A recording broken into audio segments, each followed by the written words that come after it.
Good morning, everybody. Oh, it's an empty hall, I don't know. All these people who are partying all night. Anyway, hopefully it will fill up soon, but we need to get on with the programme regardless. So, the first session this morning is something that we try to do in every ERP, which is to give our national partners the stage to tell you a bit about their situation and what they are doing in their own countries. Now, as we've got many partners in 40 countries, we can only have a very small selection of those. So this time, we chose people on the basis of different parts of Europe, different rural realities, be it living in a peripheral place or living near to a city, etc. So each of the speakers is coming from a different rural reality in Europe and from a different organization, of course, and country. They will each speak for approximately 6 minutes to tell you a bit about their situation and what life is like in their rural situation, and some of the things that they maybe are doing to support that. And then I will go around for a second quick round with a couple of questions to them, following on from when we've heard all of their talks. And hopefully we'll manage to do it in the time available, because we're actually starting 15 minutes late, but Pavel will tell us what the timing will be. So I think we should just get on with that. And the first person I want to call up is Irene Martin, who is from the Spanish Network for Rural Development, REDR, and she will tell you a little bit about some of the things they're facing in rural Spain.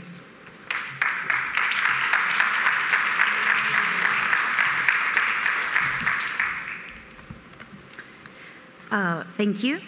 Good morning, everyone. I'm really pleased to be here.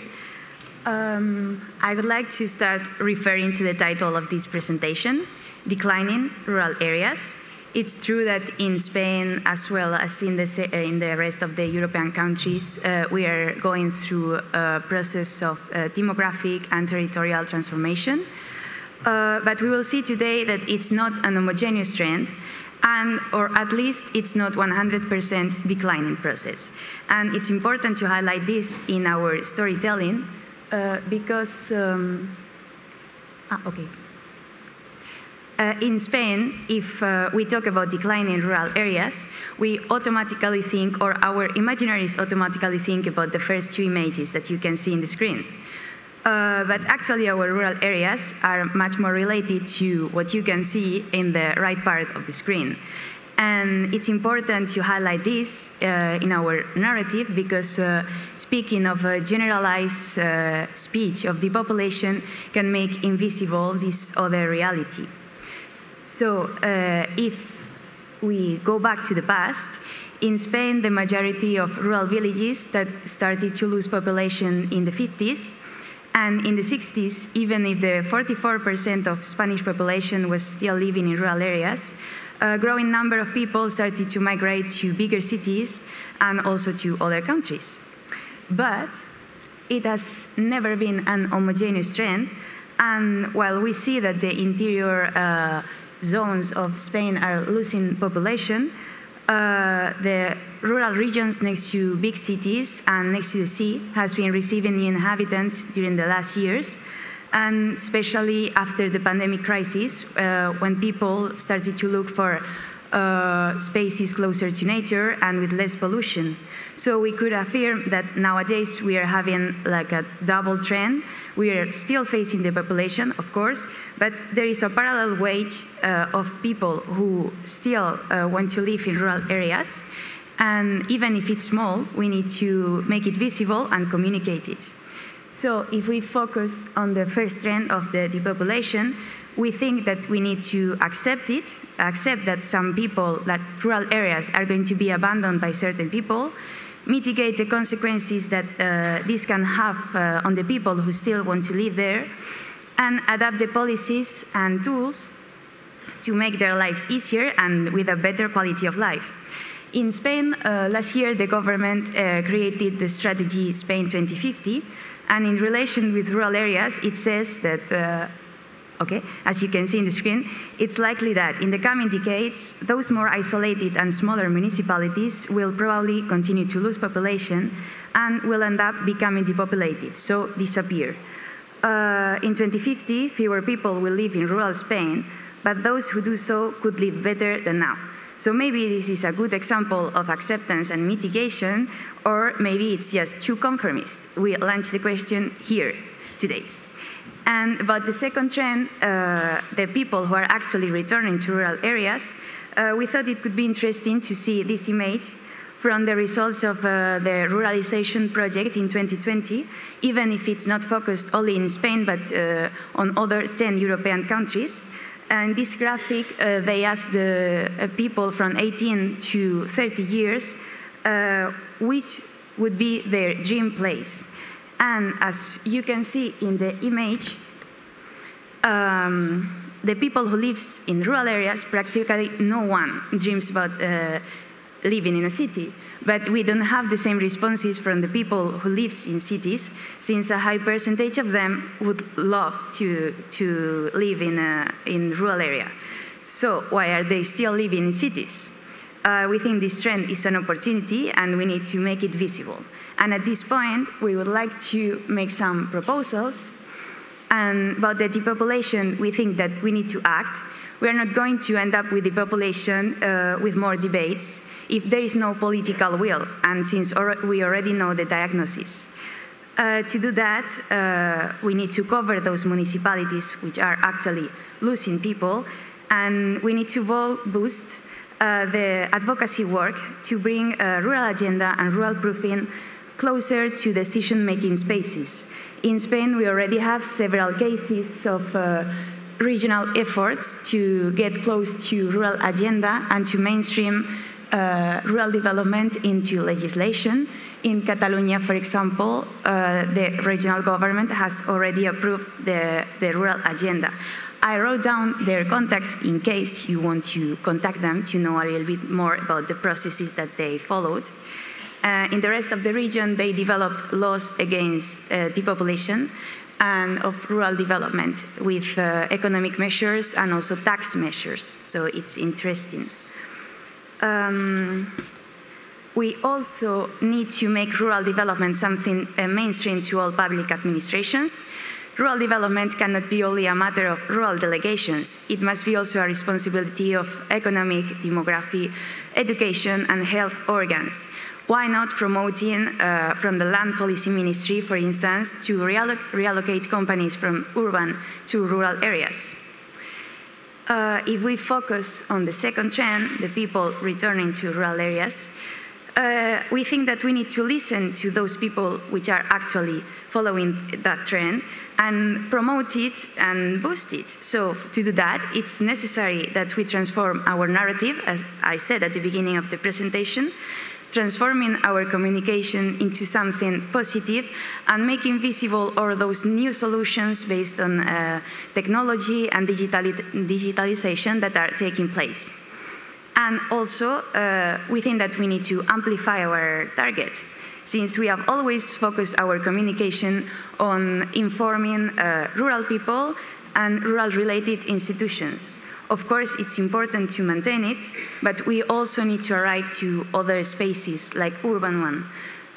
We think that rural areas are not in competition with cities, and we need to encourage the dialogue between these two scenarios. There will be people who will still want to live in cities, but as we saw before, there is a lot of people who would dream about living in rural areas, especially young people who want to start a new project of life there. So let's give them the chance and let's show the opportunities that he or she has. And that's it. Thank you very much.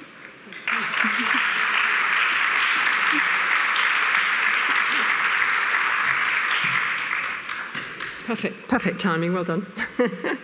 So the next person I'd like to invite to the stage is Magnus Ek, who is the new co-chair of Hela Sverige ska leva, or Rural Sweden. He, I think, will be giving us some information about the Nordic areas and particularly about his own country. Magnus.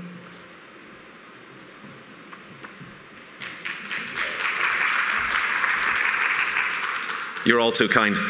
Thank you, Vanessa. And I will be speaking about the Nordic areas, but just to say in advance to the Finnish and Icelandic people, I'm sorry, this will be quite centered on Sweden and the Swedish perspective. It's quite a large area to cover, the Nordic countries. And I guess the gist of what I want to tell you is that I'm here to say that the countryside has never been hotter than right now. That is really the gist of where we are in Sweden, is that I don't think that ever in modern history has the countryside been viewed as more attractive and more as a place where a lot of people want to live.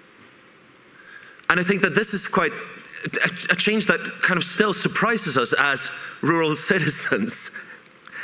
And especially in the north of Sweden, where my parents' generation and my grandparents' generation fought campaigns under the banner, "We won't move," and where the national policy was really centered on trying to get people to leave the north of Sweden, move down south. That's where the jobs are. And all of a sudden, we're in a situation where people want to move out of the bigger cities, where we have a new green industrial wave. That means that a lot of the economic growth that Sweden will see over the next 20 or 30 years is centered on rural areas in the north of Sweden. And where now we might be running government campaigns saying, please do move, and do move up north and not away from it. The countryside has never been hotter. And I know that this is a trend that we're seeing all across Europe. And it's a trend that the pandemic has only strengthened. But it's, I think, especially clear in the Nordic countries and in Sweden. All the same, we're still faced with many of the same problems that we have for generations in Sweden. We're seeing that although people want to move to the country, for example, a few years back, this might have changed, and I suspect that it's even more now, but a few years back, 43% of young women in Swedish cities said that they wanted to move away from the bigger cities to the countryside, to smaller towns, but they weren't sure that they had the opportunity to do that. And that's our challenge now, that people want to move, but they're not sure that they're able to. And I'll come back to this over the next 5 minutes. But I also think that something that's quite specific to the Nordic areas is that our whole brand is a rural brand. We're trying to explain to people, why should you move to Sweden? Why should you move to Finland? Why should you move to Iceland? We're almost always trying to encourage people with a rural brand, a rural image. And I think that the view of the Nordic countries is pretty much a view of the Nordic countryside. Myself, I'm from what Germans sometimes call Astrid Lindgren land. And that's the whole view of Sweden. When we're trying to explain what you gain from moving to Sweden, we often see images of northern Sweden, of mountain ranges, of wide open countryside. And this is precisely what's driving migration within Sweden as well. And we're seeing that the new rural citizens of Sweden aren't always Swedes. I usually say that I'm very typical. I'm a very typical Swedish farmer in that all of my neighbors are German. And this is something that's also quite new. And still, even though this has been going on for decades, for 20 or 30 years, we're still kind of surprised that we're meeting new people in the local shop, speaking German, and you strike up a conversation and you realize that, okay, so you've been living here for years. And we're still kind of getting used to the fact that the countryside is where people want to live. The Swedish countryside is where you want to live when you're finished working as, for example, as my neighbor is, a retired nurse from Brandenburg. Where do you move? You move to the Swedish countryside. And I said that we're still, although this is, I think, mostly viewed as a positive trend. You know, it's always hard to accept newcomers, and we're still working on being open. We're still faced, this is a positive trend, but we're still faced with these same kind of problems we've been fighting with for decades and for generations as well. And I think, Irene, that this is something that's kind of similar between the Spanish and the Swedish context. We're still struggling with the fact that a lot of policy making, even if we rural-proof it, doesn't have a rural perspective from the beginning. We're still struggling with the fact that for young people it's hard to find housing and affordable housing where you grew up. If you're not, as myself, privileged to have a farm or have a house in the family, it might be hard to actually be able to afford a place of your own to live. And I was in Koster, which is an island off the Swedish west coast. Fantastic country. And I mean, people are just running over each other to move there, to live there. But I was speaking to a young woman my own age, and she said that of all the people I went to school with, we're 2 or 3 that still live here. And how, I'm sorry for swearing now, but how the hell are we supposed to afford living here when we have rich Norwegians coming in and paying millions of euros for the houses? And Koster is an extreme example, but we're seeing this problem all over Sweden. Then when housing is actually something that's desired, we're seeing the problem that young people are being, not perhaps forced out, but are struggling to afford their dream house and in building their dream living because they can't afford it, they can't get the loan, they can't get the financing to build their everyday lives in the countryside. And I think that this is a structural problem which we will struggle with over the coming decades. 1 minute. Okay, Vanessa, I'll speak faster.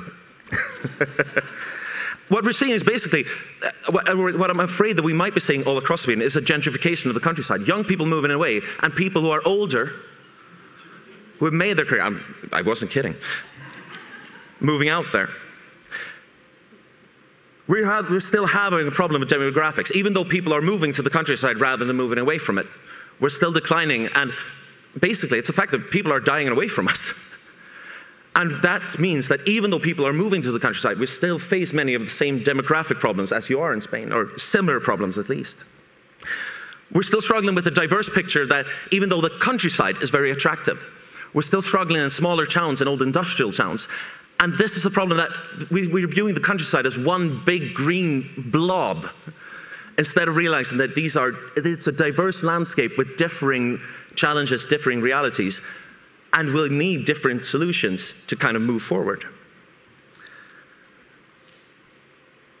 And we're also seeing, strangely enough, kind of a gender divide. I mentioned that young women want to move to the countryside, but in parts of Sweden, the men are the ones who are staying.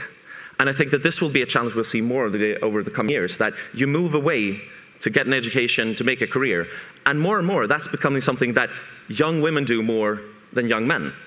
And men are staying in the rural areas, working there, often not needing to get an education, not wanting to get an education, but we're seeing this kind of gender imbalance in a lot of Swedish countrysides.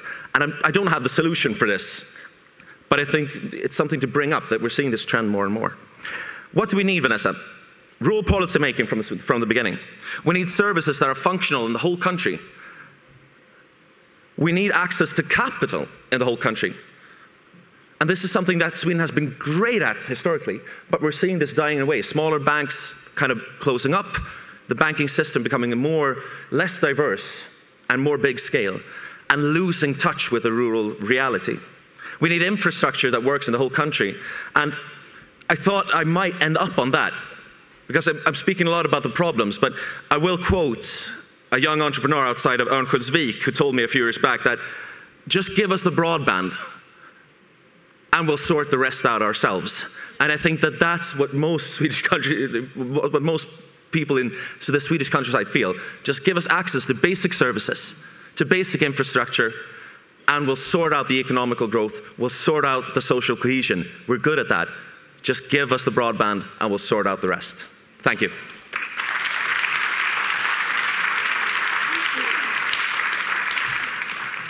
Well, I'm glad to hear that rural Sweden has the same problems that rural Scotland have with broadband.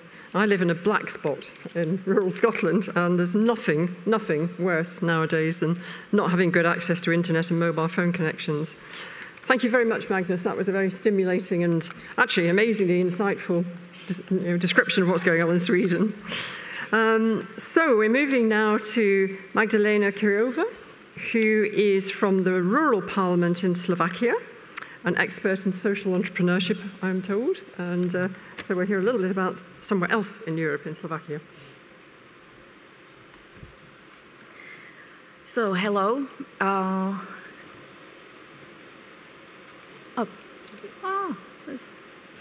Okay. Yeah. So my name is Magdalena. I'm from Slovakia, and I focus on social entrepreneurship and unemployment. From 2018, we have a national law in Slovakia that exactly defines what a social enterprise is. We have over 500 social enterprises in Slovakia. Most of them, 95% of them, are municipal social enterprises because municipalities are allowed to establish municipal social enterprises and to solve unemployment and rural development. In Slovakia, we have a very big problem with unemployment, especially with Romas. And also, Slovakia has the lowest female employment. It's around 60%. Therefore, I decided to establish a civic organization. It's a social enterprise. And I focus on employing women over 50 and 60s with health disabilities and Romas. Very important for social entrepreneurship and increasing employment is decreasing barrier, increasing social cohesion, stimulation, strategies, and burning people with creative thinking and realizing ideas. For example, as you can see on the picture, we are working with a delivery food company. They have these big boxes on their backs, and my women in my tailor's workshop, they make from them houses for cats and dogs. And at the Christmas Day, Freedom of Animals organization, they give those houses to homeless people for their animals. Like I said, I provide tailor-made job for long-term unemployed women. It is a model that helps unemployed escape the poverty trap and find a job that suits their specific needs. For example, like flexible working hours.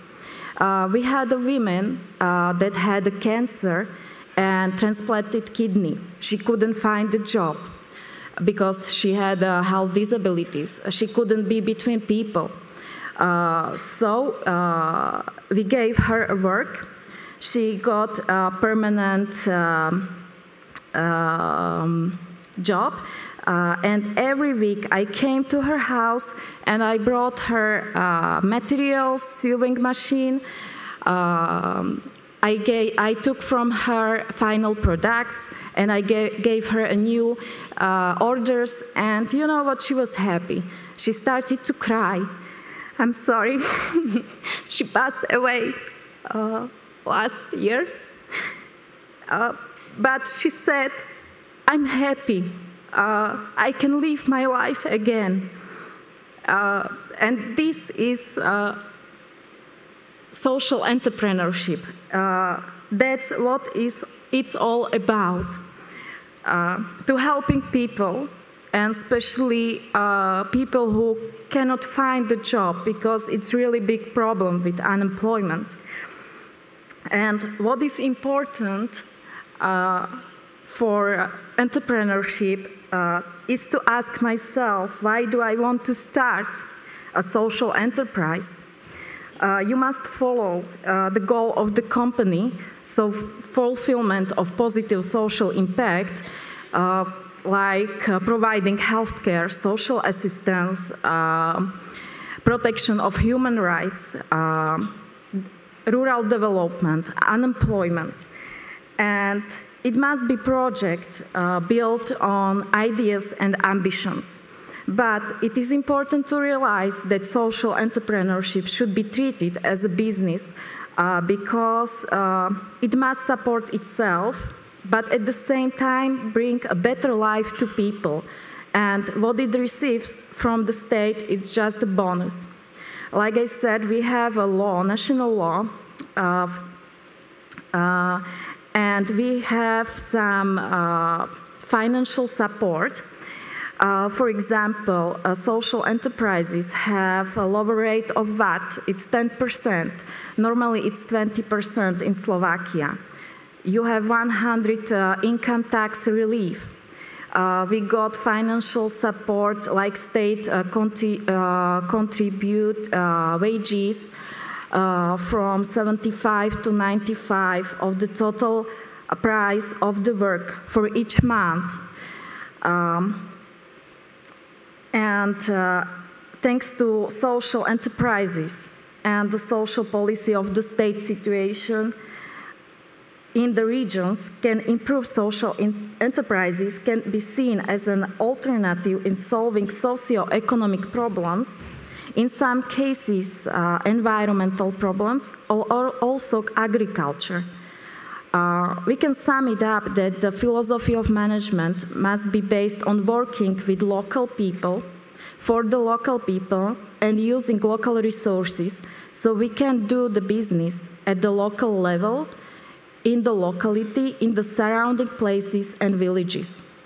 When we talk about the direction of social enterprise, we mean that the goal of this direction is to create a good environment for the people who live in the community. Then people want to stay in the villages and to develop and to support rural development because it's really big problem, and young people are leaving our villages and going abroad. So we would like to bring them back to our cities, regions, and villages. Thank you very much.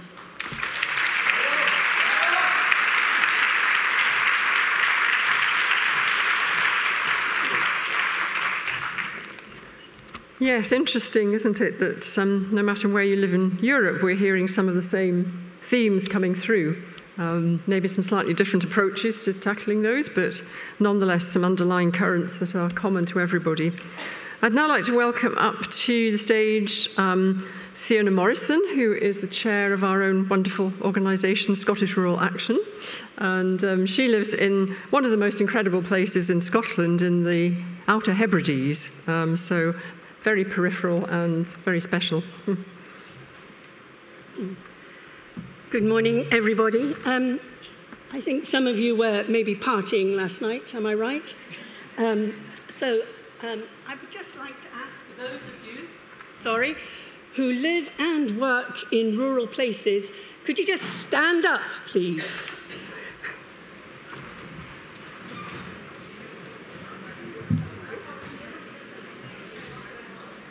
Now, very good, very good. And now can I just ask those of you who'd actually rather be in towns and cities to remain standing, and the rest of you can sit down.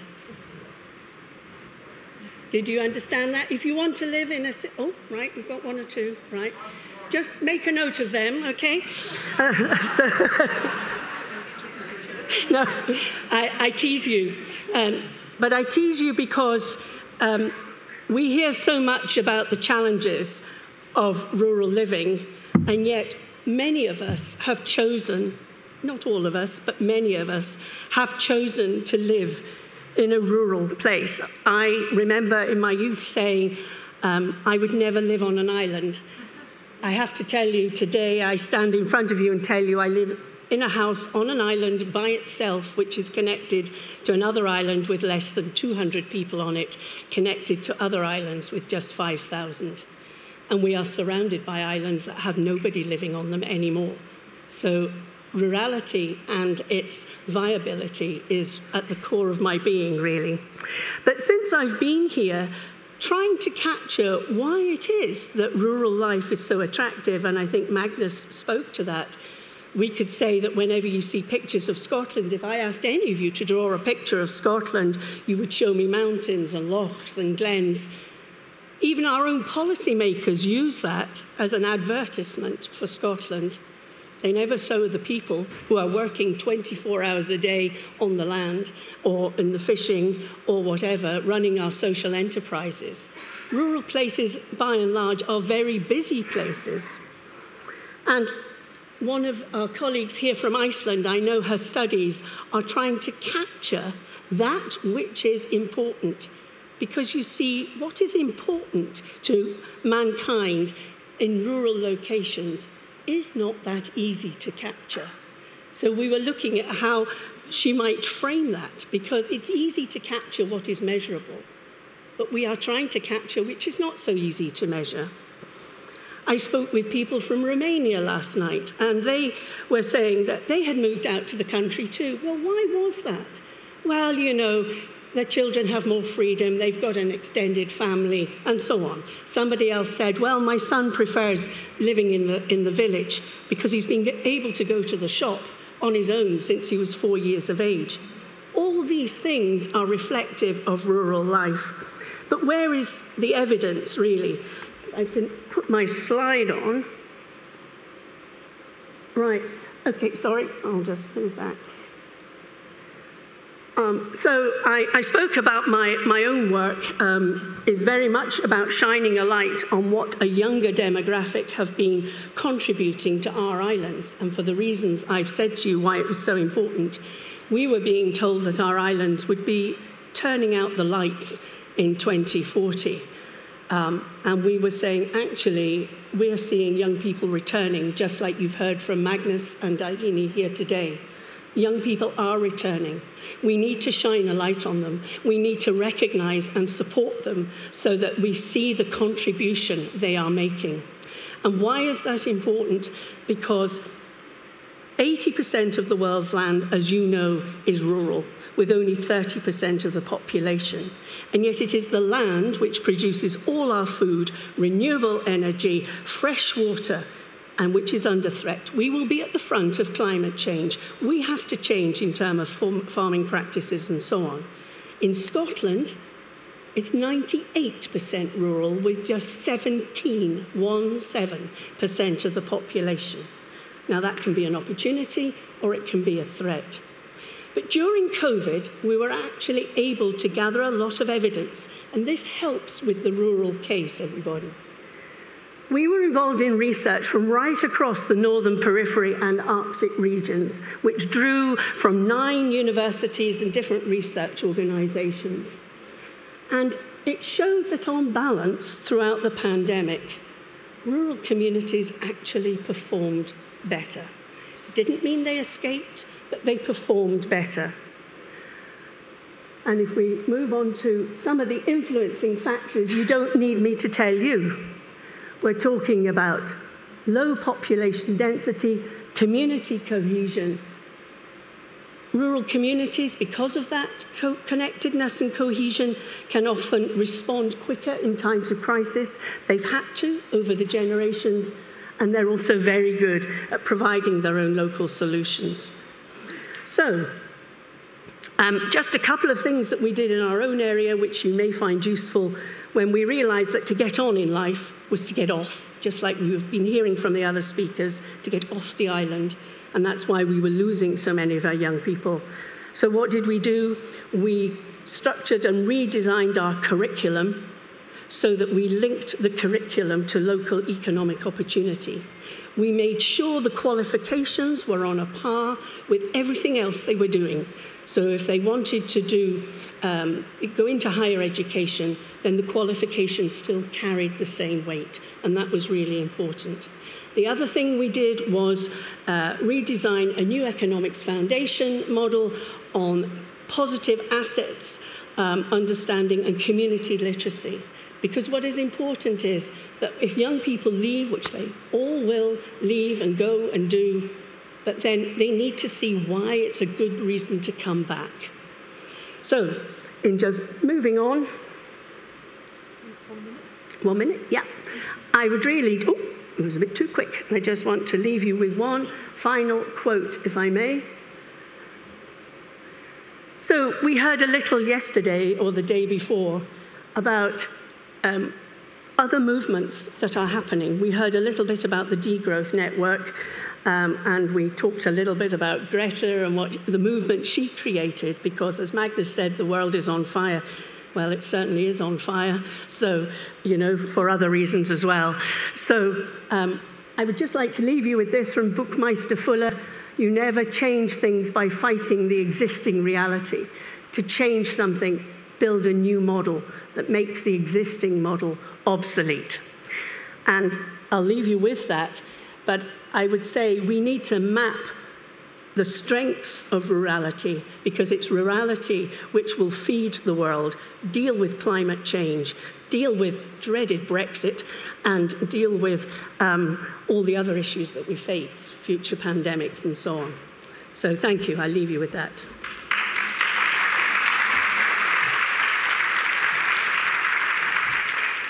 Thank you, Fiona. The one thing I will say from Scottish Rural Action experience is that Fiona is an extremely positive person who sees the opportunities everywhere, and particularly in regard to young people and how they can and do begin to make lives back again in rural communities.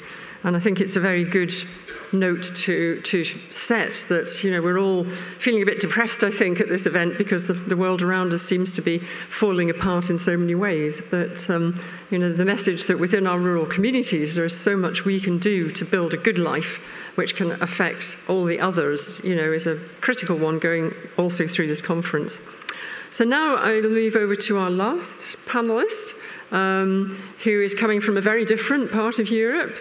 This is Hartmut Berndt, who is the chairman of the German Leader Association, BAGLAG.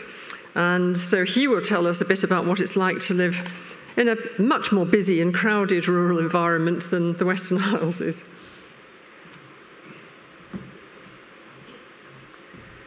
Yes, thank you very much. Good morning to you listening. When I listened to the former presentations, I was thinking about I should stop my presentation because so many things have been said. And I remember yesterday, Vanessa, when we had the ERP assembly, that I said that my feeling is that we left behind the time where we used these conferences to talk about how we suffer from living in rural areas. This is behind us. We are now we are on the way to say how attractive it is. And I found most of you saying exactly this. So I will do this from the German perspective. And we heard something of the German perspective leaving us, going to Sweden from Magnus. But I will try to make perhaps the background of this. Yes. When people think of Germany, I think many may think that there are no rural areas at all, because we are a very crowded country, and we have a highly industrialized and a very dense traffic infrastructure. So one aspect of rurality, accessibility, is everywhere. And I can show you to compare Spain from the satellite view, Spain by night, and you see a bright spot in Madrid and at the coast. And if we compare it with Germany, you see it's totally different. In Germany, there's a high density of population. There are many metropolises. It's not centralized. But I think we should not only look from the aspect of accessibility, because accessibility in the meaning of to schools, to medical care, and all these things. It's not, this view is not only an aspect of distances, because in my city, only 15 kilometers from town, pupils need 1 or more hours more than the pupils from the town to come to school every morning. It is a difference, though it's only 15 kilometers. But what I think is that to define rurality, needs a lot of more aspects. And there's a German institute, the Thünen Institute, a governmental institute for rural areas, that tried to define rurality in Germany. And I will want to show you the results. It bases on a whole set of different indicators. And this is the result. It may be surprising for us that 57% of the German population is living in rural areas, and that it is covering, in summary, 91% of the whole area, of the total area. And you see this, all these colored areas are defined as rural areas. Only the white are the urban areas. And the different colors are explained following. They try to find two categories, two levels. The very rural areas, these are the green ones, and the fairly rural areas, these are the blue ones. And you see, it does not depend on the distance to urban areas where they are fairly or not rural. And they added, and that's the most interesting, they added another dimension. And this was the dimension of socio-economic conditions. They also had two levels, strong conditions and weak. And you see the dark ones are the weak areas, and the bright ones are the strong areas. And you don't find a rule for that. You don't find a close connection between where these areas are. And this is indeed the conclusion they draw. Socio-economic problems are not per se connected to rurality. And I think this is a very important conclusion. And I think what we have to be aware of that rurality and socio-economic conditions are very multifactorial. So there are many aspects we have to look at to see in which area we are. And I think, yes, rural areas are very different. This is something everybody of us knows. And these differences refer to very different aspects of rural reality. And what I want to show you, and this has been said by all of us, that what are the chances, what is the strengths, what are the opportunities of rural areas? And I'm really convinced it is countryside. I would never want to live in a city anymore. I need countryside. And what Magnus said, I'm not alone. There are a lot of Germans. And it's a definition. This is my countryside. It might be more exciting in Sweden and somewhere else. And when I visited Marion in Sweden, I really looked for a house for my retirement. So I'm in the row.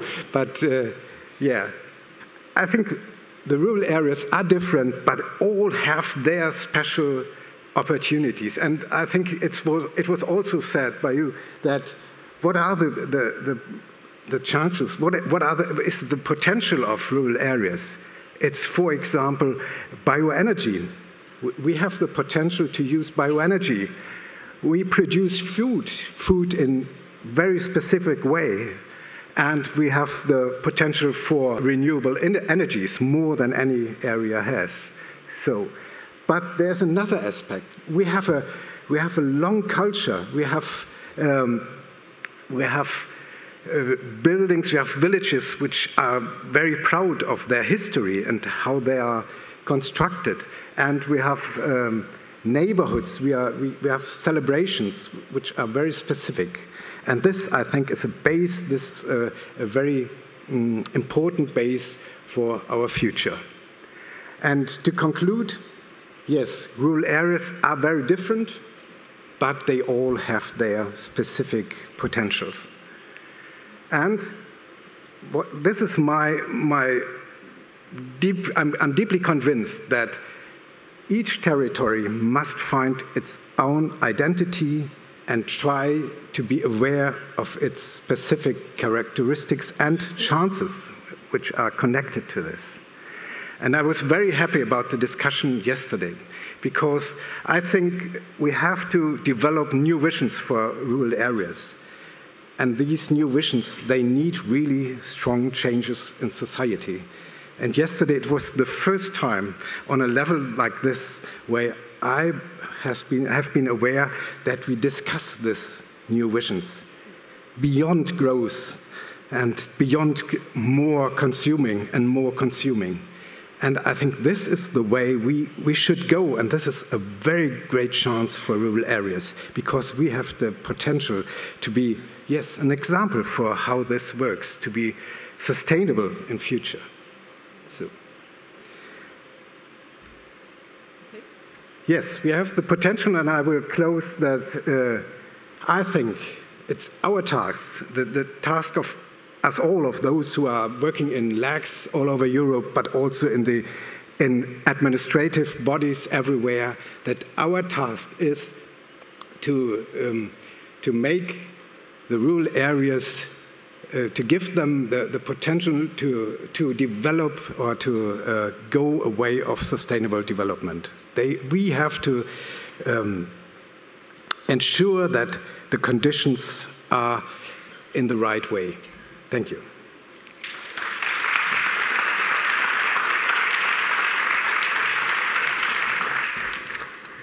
Thank you very much, Hartmut. And Hartmut has been working in this field for a very long time, and you can tell that from the depth of his experience and how he's able to succinctly summarize some of that. I was wondering if your researchers might like to apply the same formula to all the countries in Europe to look at the differences in the different rural areas. It'd be very interesting to see a comparison and what actually might be driving those differences in different places.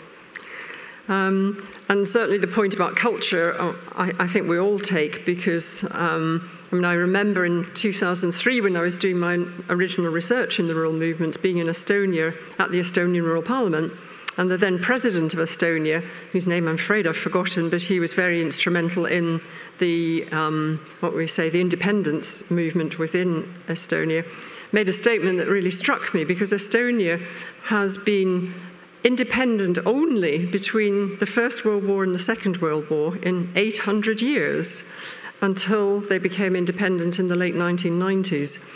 And you wonder how a country holds on to its identity in 800 years of being occupied. And he said it came down to the rural areas. His view was that the identity of a country resides within its rural areas. Cities come and go and the winds blow through them and people blow through them, but it's in the deep rural areas where people do keep the culture, the traditions, the language, which is the identity of the country. So I was very, very struck by that statement. I think one of the Polish speakers said it also on the first day. Anyway, thank you all. I just want to ask, are the hand microphones working if people want to use them? And do they have to switch them on? Because I wanted to ask each of them, and this is really a rapid roundup. We have 10 minutes in total, so basically a minute each, to give your rapid reflections on having heard everything that you've heard. What are the main themes from the panel presentations that are most important for you? What's come out of what everybody said that you think is most important? And the second question is, what would you like the ERP to do to enable action on these themes in the future? So I'll start again at this end, because you've not spoken for a while, and maybe just run down the row. And I hope your microphones are working. Okay, thank you. So for me, I think it's really interesting how we saw the different vision that population has on rural areas. And as Fiona said, in some countries, it's true that rural areas are related with some idyllic spaces. And maybe that's why now there are some more people who are returning to those areas. But in Spain, as I said in my presentation, it's also really important to change our narrative, because even if we still have this idyllic vision, I don't know if we can say it like that, normally rural areas are more related with backburners. And it's important to still work on it, to have a real vision of all the diversity. Everything is existing, but we need to be realistic and yeah. And I think the European Rural Parliament is already working on it. The only thing we have to do is to keep doing it and boost it through collaboration and cooperation between all the partners, and through the advocacy and at all levels and all spaces, not only rural ones, since depopulation is not only a matter of rural areas, and it's an opportunity for everyone to have a more sustainable future, especially for young people and us, all of us said this morning.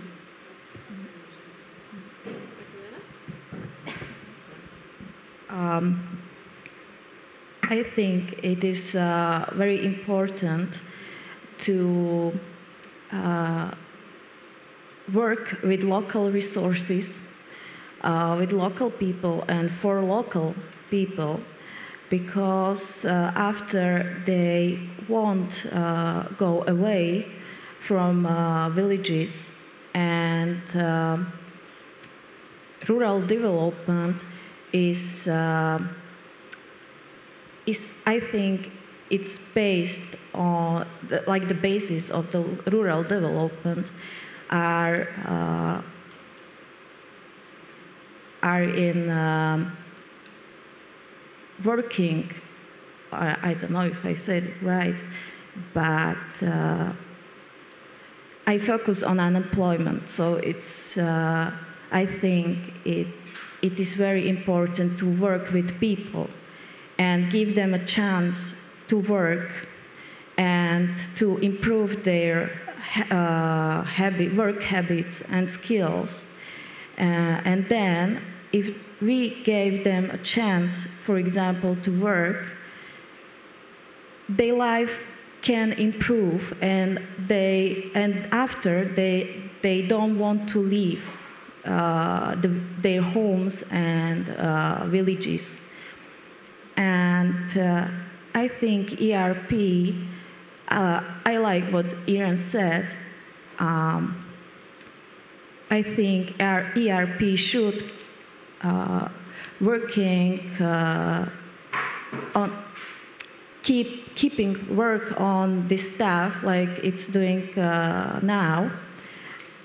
And especially, this is my first time, so I would like ERP to maybe organize meetings, international meetings between the leaders of social enterprises to change their informations, practices, experiences, how they solve the development of rural areas in their countries, because in every country is different.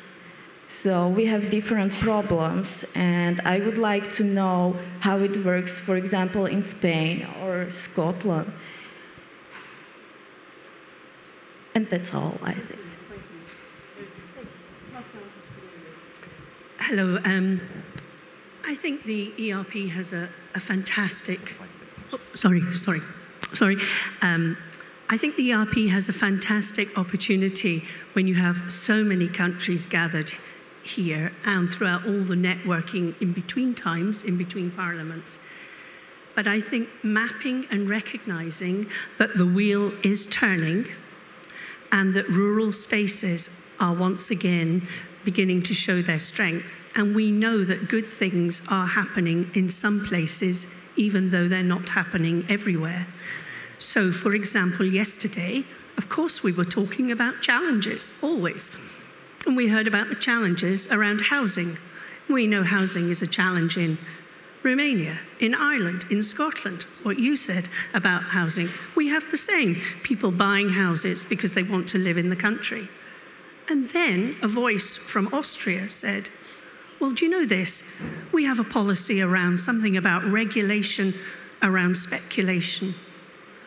The these are the things we need to know about so that we can go back to our countries and say, do you know what they're doing there? That would work in our country if we modify it. And the other thing is, and I think Vanessa touched on it just now, that for me I feel is quite important, and that is celebrating and recognizing and safeguarding our cultural differences. That's not to be exclusive of anyone else, but recognizing, and Vanessa just spoke about that now in Estonia, and our own Professor Jim Hunter at home said that in many ways that it was the crofters, the small farmers in the fields, who kept the oral tradition of the language. And I would have to say, let's face it, when there are political, warmongering, social and economic circumstances, which even if you haven't been thrown off the land by the scruff of your neck, you might have been moved. So what have you held on to if you've stayed? It is who you are, that sense of identity, and that will be wrapped up in your language and your culture and everything else. And people feel very threatened when that is taken away, and that affects all our well-being. So yes, we all want to work together, of course we do, but we also must recognize that we all have our own cultures and we must celebrate them. Thank you. I think Hartmut's last slide really summed it up for me. It's our responsibility to ensure the opportunities for viable and sustainable development. And I think that pretty much sums up a lot of what we've been talking about. That's precisely what you said about give people the opportunity to work and improve their skills. And they will improve their local area, they will stay in their local area. And I think that's absolutely true. And that sums up so much of the work we do and so much of the things that I see are needed. Because we all know that development isn't something that comes from somewhere else, it's not something that comes from above, it's something we build in our local communities. And I think that will be the challenge. Look at what's the barrier for people wanting to stay, wanting to move to our local community? What's the barrier for opening or expanding an enterprise? What's the barrier for organizing in civil society and developing our local societies? And I think that's really the challenge and the gist of the challenge. And I think that what I would like to see from the ERP, apart from what we've already mentioned about connecting people and connecting ideas, because basically what I want to do with you people, I want to steal your ideas. That's why I'm here. And I want to go home with the energy that you emanate and with all your brilliant ideas and try to implement them back home in Sweden. But what I would like to see is also putting that kind of pressure on policymakers and people in power all across Europe, that we're not asking for you to solve all of our problems. We're not asking you to, give us bread from heaven. We're just asking you to remove some of the barriers we're facing in our everyday work to improve our societies. And I think that's the perspective that needs to permeate Europe if we want to see more of a viable and sustainable and strong development for the European rural communities. Thank you. Just 1 minute. Yeah. Yes, I try to continue to that what Magnus said, but I have the opinion that it is not only the local area. The local areas have done so much. We have been talking, this is my 4th ERP, and we have been talking about the challenges in rural areas before. But now in this ERP, we are talking about the challenges of society everywhere. It's climate change, it's the Ukrainian war. And what I feel is that some of the solutions are in the rural areas, and that's exactly a difference. It's the opposite. But what I also see is there have been so many initiatives on local area, for example, to prevent local climate change. But there was a news from UN yesterday saying within climate change we are walking, the world is going in the wrong direction until now. And I think we can do as much as we can do on the local area. We need this big changes in the society. And that's, I think, that's what I felt, that the discussion has begun yesterday here on the panel, and I was very happy that there were some people from the Commission who seemed to be listening and open-minded. And this is the message we should give them.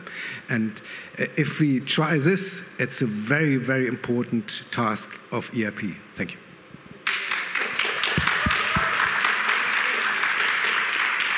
So thank you very much to all of the panellists. We've just about finished on time with a late start. And I think we've said it all. They have said it all. There's been a fantastic array of ideas, things that the ERP can think about and things that everybody else can think about. So our wonderful national partners of the ERP, this is only a few of them. There's loads of you out there. It would be wonderful to have heard from all of you, but many thanks for listening.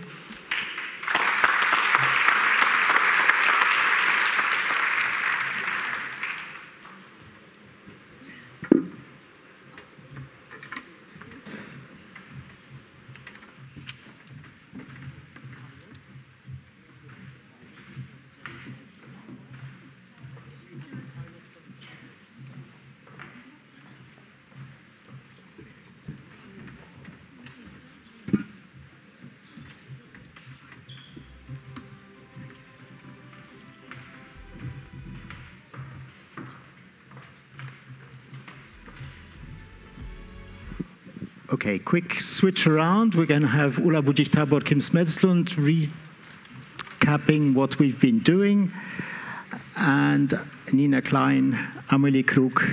Hello, both of you. Good morning. Yeah. Thanks a lot. Thanks, Pavel. Thanks for this opportunity to give you a very, very quick overview of what you have done, what we have all done over the last few days.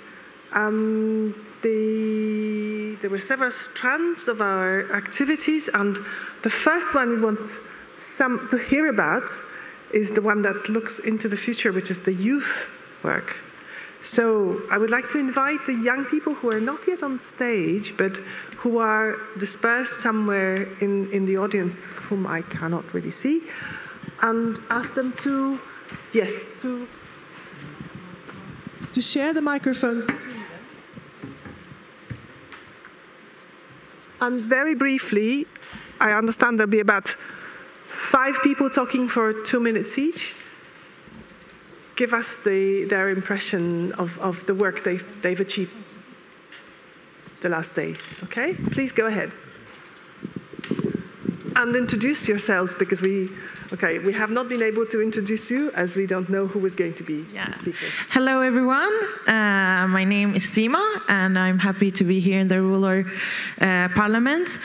But I'm also thankful for meeting the youth delegation and working with them. We had a successful Word Cafe with very interesting and important discussions about rural areas' future.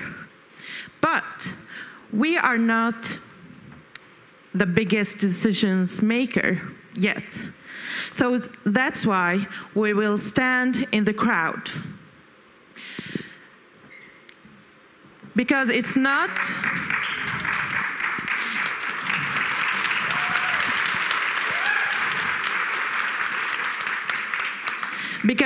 not about you and them, it's about us and our own future together. So now you will hear some conclusion about the Word Cafe. Thank you. Thank you. Money from the European Union is like a stream in a valley, providing water for the gardens of the villagers living there. We see more and more that bad actors are building dams upstream to limit or block the flow of this life-giving water in an increasingly hot climate. We need to make sure that our institutions and funds are not upholding these damaging power structures. Rural youth see this problem and call on decision makers to implement measures that ensure the democratization of access to EU funding.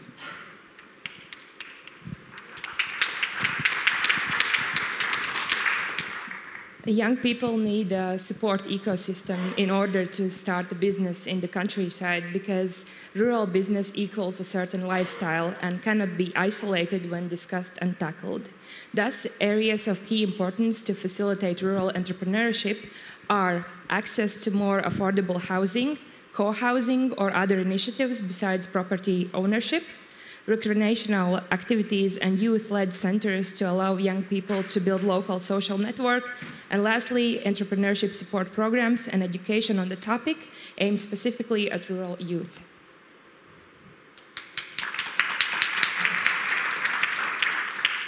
If we want youth to stay in our rural areas, we have to provide different types of housing for different periods of life. The houses in our rural areas should be filled with life and youth instead of functioning as vacation homes for urban residents. We could have lost trust in these institutions like many other people who are not here today, but here we are, gathering together, expressing our needs. Now we have the opportunity for us to trust again and start the next level of dialogues with rural youth, the real impact in our villages.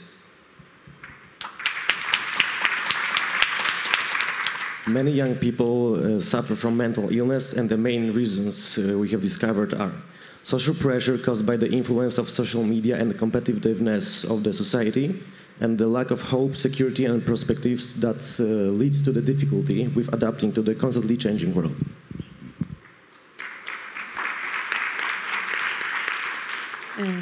And also health reasons like bad diet, lack of sport, and lack of contact with nature. The solution we have come up are engaging young people in different projects inside and outside of school, providing activities and giving the young people a safe space.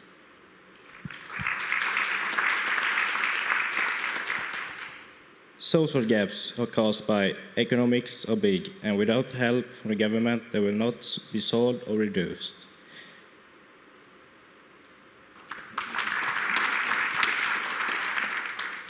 We can say that there are same problems in the countries. Farmers get enough money from European Union and from the government too, but they can't use it well and clever. The other big problem is with the prices. They got really expensive energy, so if they want to survive this energy crisis, they should sell their products at higher and higher prices. In agriculture, there isn't any communication between rural and urban. And nowadays, also, a big problem is that older farmers don't want to change. They don't want to hear about new technologies, etc. But we think that young farmers with courage and the right tools can change their minds, and agriculture will have a really good future.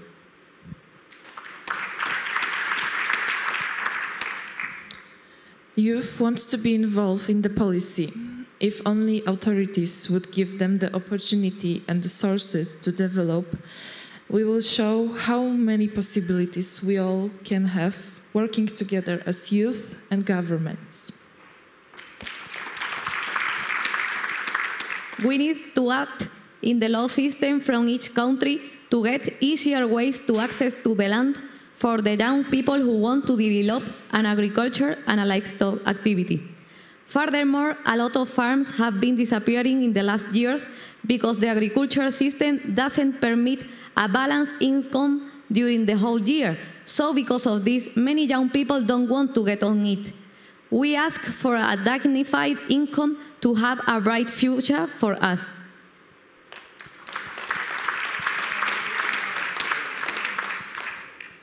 For development of rural youth, we need education. We propose creating an intergenerational mentorship program in rural communities, showing best practices and sharing successful models to population in order to develop and deepen rural youth skills. We also call on the decision makers to visit rural areas as well as their communities and youth participants so they can get the best from and most valuable information directly from people. And we also propose the creation of more Erasmus programs for those between 15 and 17, including both paid work and volunteering, supporting youth in their development while simultaneously supporting their rural communities. This way we can improve their independence and motivation.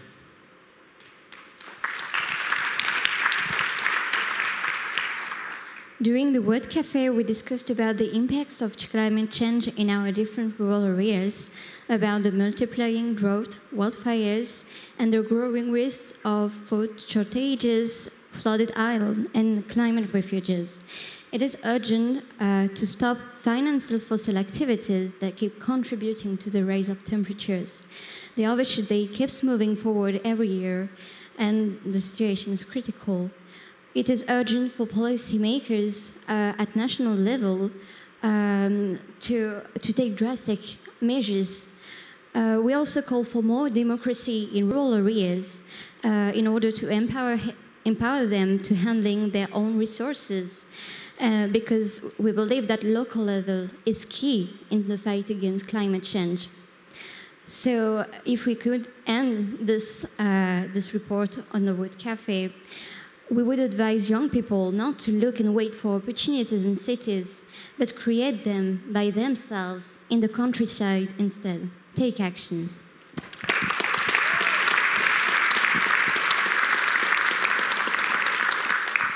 So thank you so much for giving us the opportunity to be part of the rural parliament. All the exchanges and your sharing of experience were precious for us. But in order to tackle these issues, we need to collaborate together, all generations together. So I would like everyone here who wants to collaborate with us to stand up. Stand up if you want a better and more inclusive rural areas. Thank you.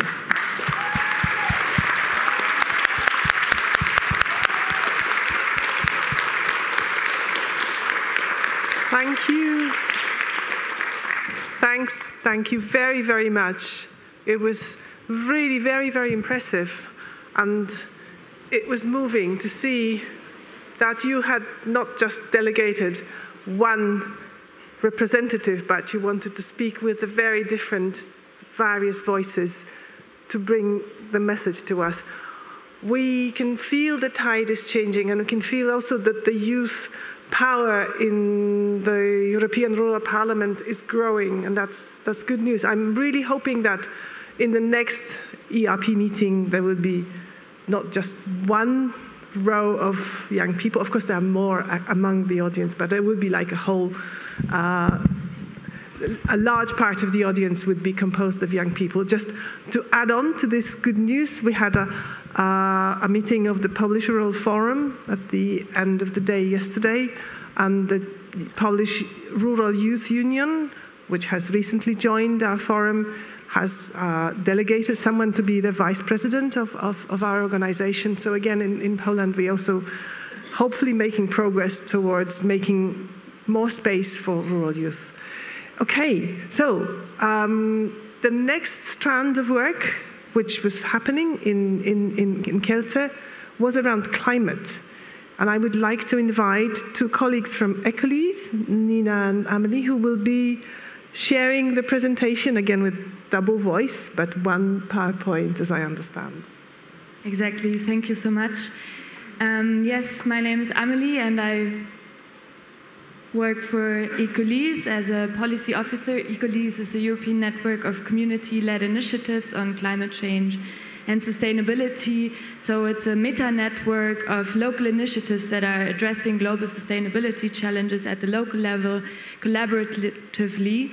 And I am also here as a representative of the youth, and I think it's really important to acknowledge that identity, which comes with specific responsibilities, with specific limitations, as every other identity. And I think it's important also to mention that we have all different identities. I'm also a woman, I'm also a white person.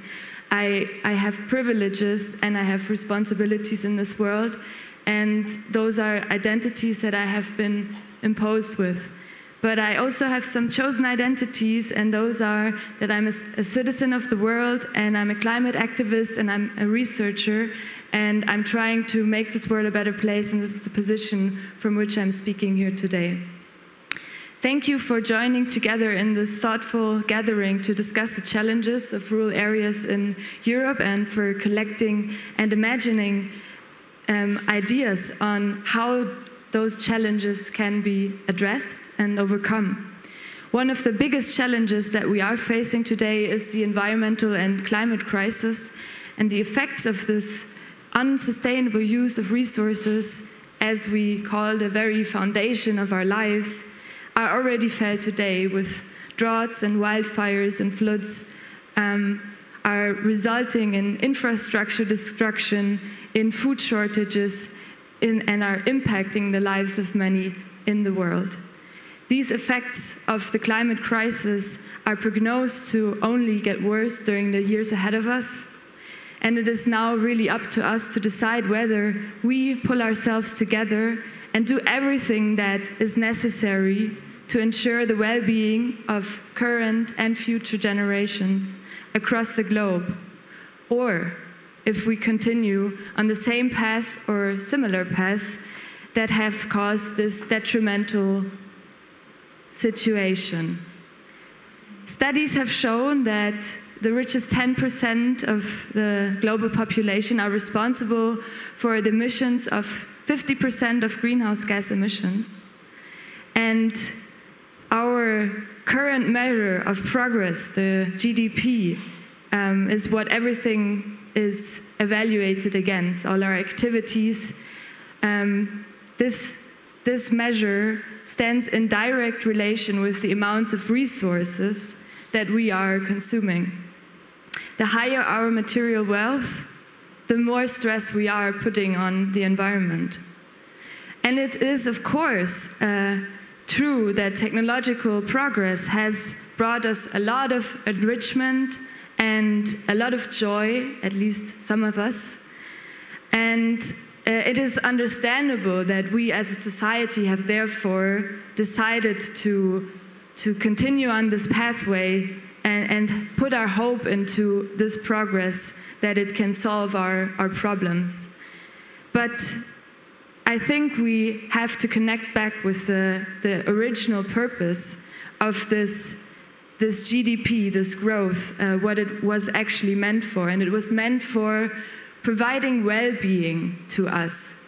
And this well-being is obviously in danger, and many people are suffering, and there will be more suffering if we don't change. So I think I want to say that we should connect back with the idea of providing well-being for the people on this planet and start questioning ourselves, our lifestyles, our institutions, governance system, policies, business practices more deeply, and ask ourselves, is what we are doing serving the well-being of people and other beings on this planet? Let us not take the easy way out and buy into false solutions that are promoted on the basis of misconceptions that we are separate from each other and our environment and can live a fulfilling life while harming others.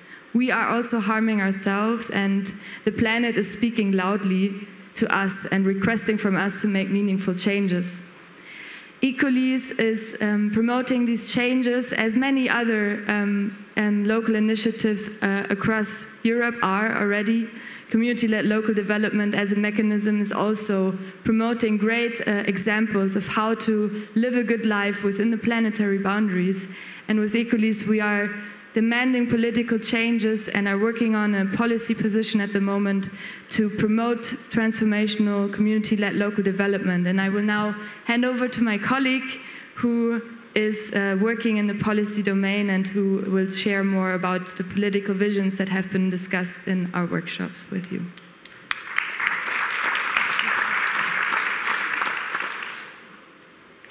So thank you a lot, Amelie. I'm going to stand, and Amelie kind of set the tone. Unless you prefer. That's fine, thank you.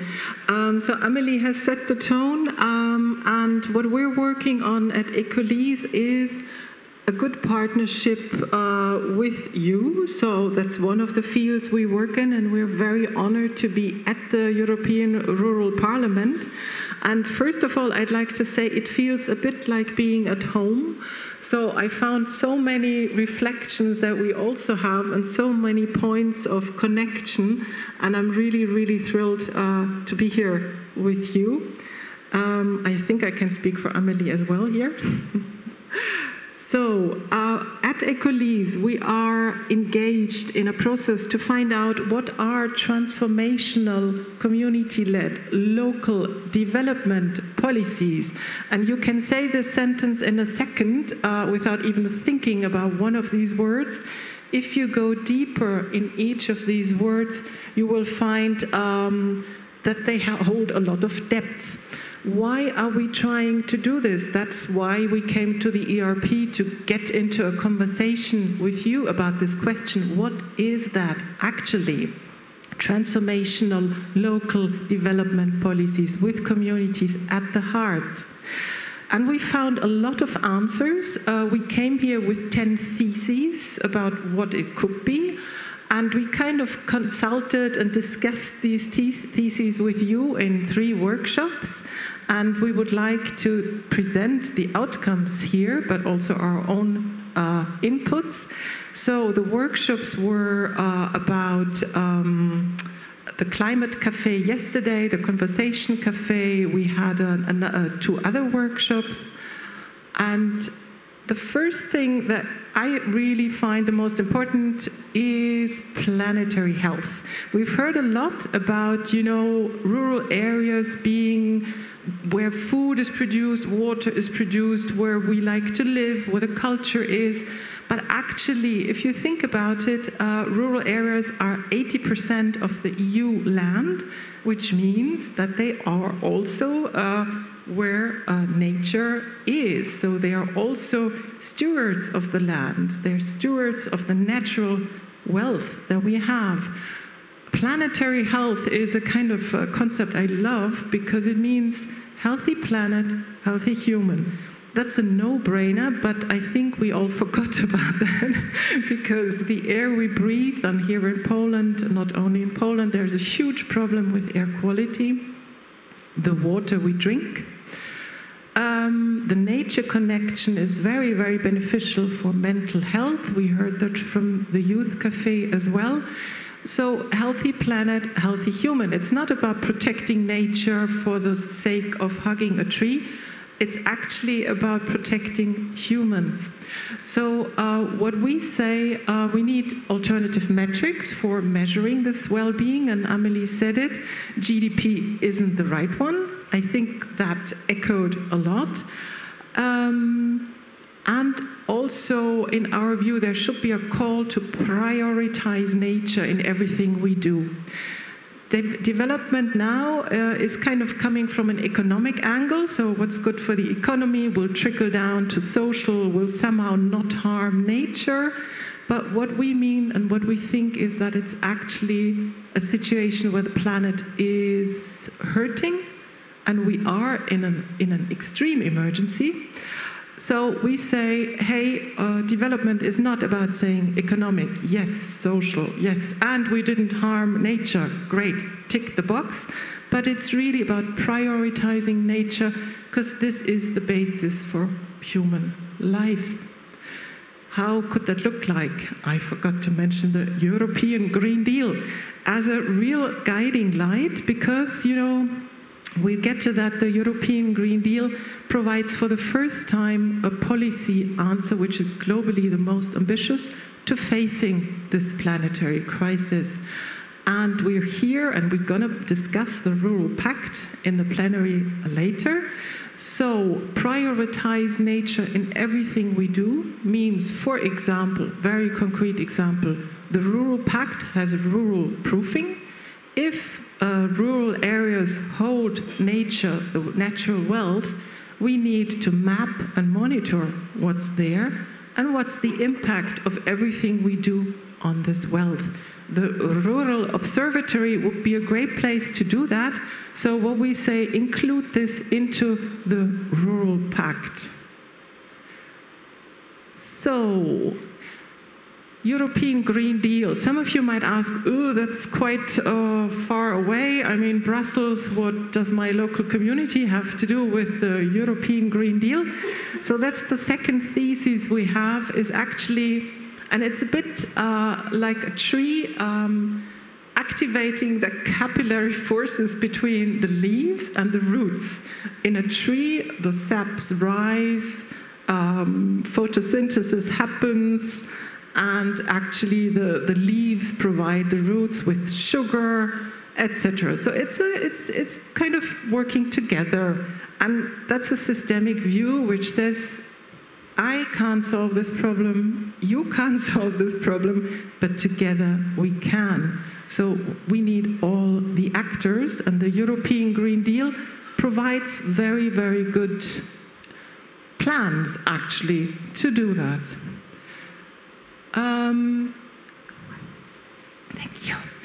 So, inspiring radical lifestyle changes is something that the European Green Deal also has discovered is necessary, which is why there is a rural pact with an emphasis on the environment, on nature. There is also a EU climate pact, which reaches out to citizens for the first time. In our view, this needs to happen much, much more strongly, and it needs to be funded. Because, you know, knowledge, education, strengthening the social ties, this is nothing that volunteers can take over. Amelie is a researcher. I study as well part-time. I mean, this is a whole new world to discover. So we need experts, we need skilled people, we need hands-on training for communities, how to strengthen the social imagination. How can we do this?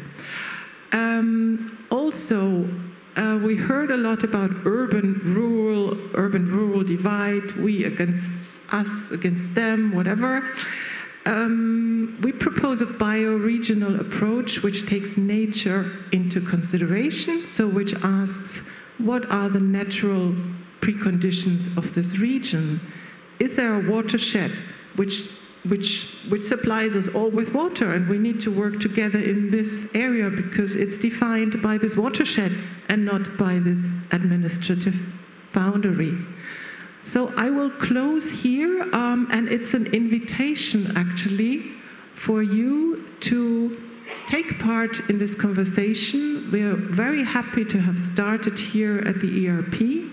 Ecolease, together with partners such as ELAT, with whom we work together with, and we're very happy about this, have a conversation process started. And on the 28th of September, we invite you to take part in this.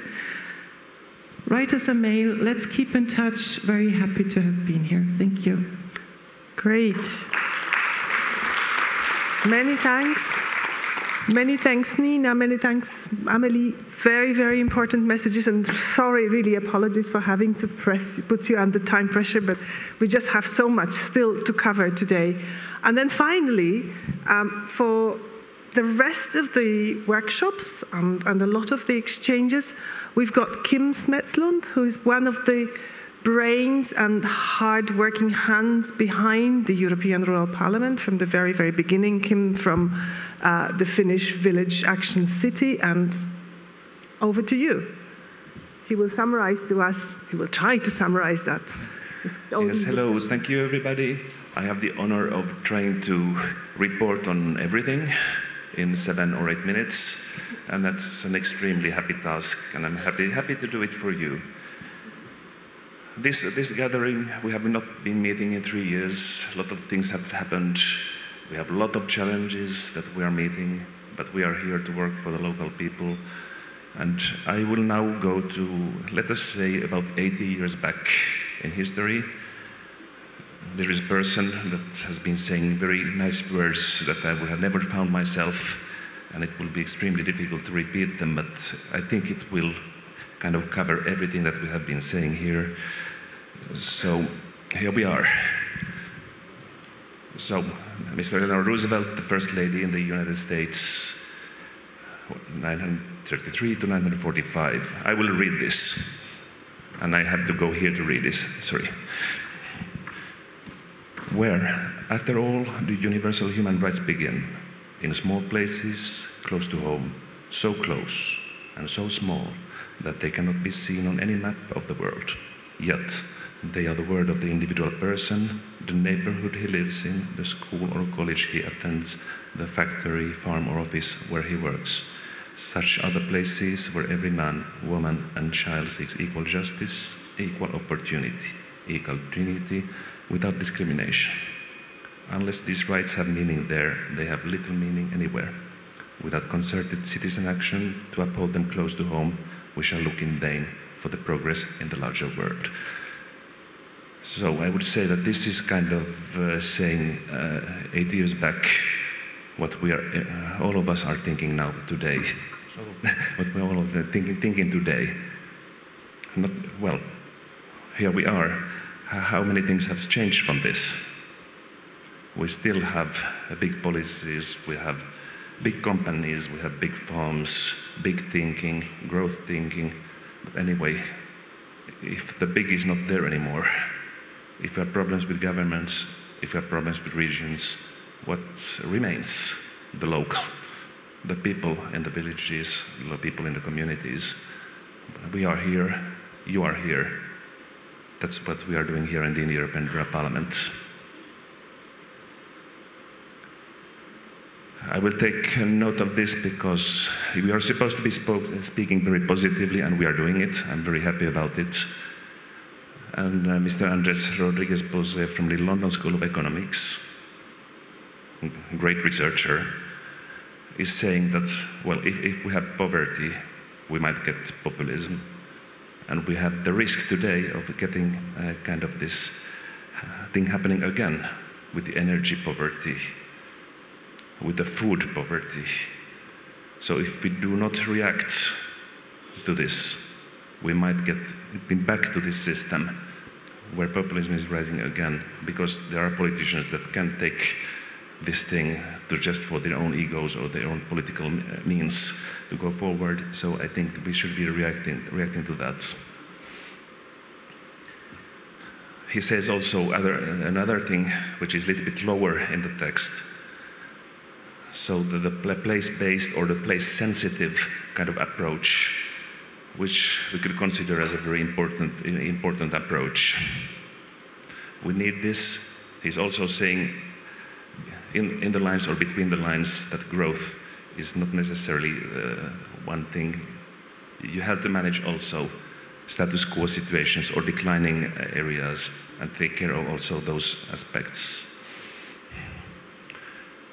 One more thing, we are facing also this crisis, the human rights, and there are people that may be marginalized or discriminated, and we still do have some countries which have a little bit difficulties working with civil society. Not mentioning any countries, but we need to work that this situation will change in these countries, and we will work together to find good ways to work. And well, then we have the challenges. I will not talk too much about these challenges, in fact, because we have been talking quite a lot of those. So we just need to face that we are facing a great climate crisis, and we need to react.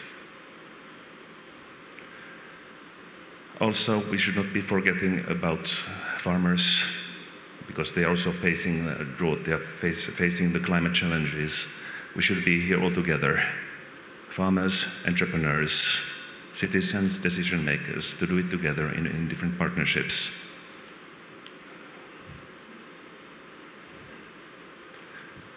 So don't worry, these presentations will be available. I'm going a little bit faster forward. Then I took some points to look to the future. So we need preventive actions, but we also have reactive actions. Now we are working quite a lot with reactions to what is happening. We should maybe start to look long-term and start to make policies, preventive policies, looking very much forward. We have been talking a lot about capacity building here, capacity building of new leaders to rural areas, capacity building of young people, which is extremely important for them to, as someone said here, take over, because that is something that is going to happen. I am really much fond of partnerships, so in doing together. So we have the EIPs, they are doing a great job, farmers, researchers, decision makers, all together. But we might have also another approach, which could be also community-led. So village innovation partnerships, climate innovation partnerships, you can have different thematic partnerships. And LEADER is a great tool, and we should be using LEADER and CLLD much more in these processes to make this happen. But also we need to realize that there are also some territorial aspects that LEADER do not always cover, and they don't have always, it's not covering all of Europe, and they are not covering all the aspects, because sometimes they are territorial, and sometimes they cover just parts of the rural development aspects that are in that territory. But an extremely good approach that should be developed and further still. Local economy, I'm very much in favor of that. Let's work to have local economies. We were listening about social entrepreneurship here. I think it's a great thing. Local economies we need to also look at. And finally, find different support schemes to local people. LEADER is there, but also different, maybe micro funding sources, and maybe different programs to look at. Finally, we are the people. Social capital is extremely important. We are the rural people, the NGOs communities, we are the European rural parliaments. Thank you, everybody.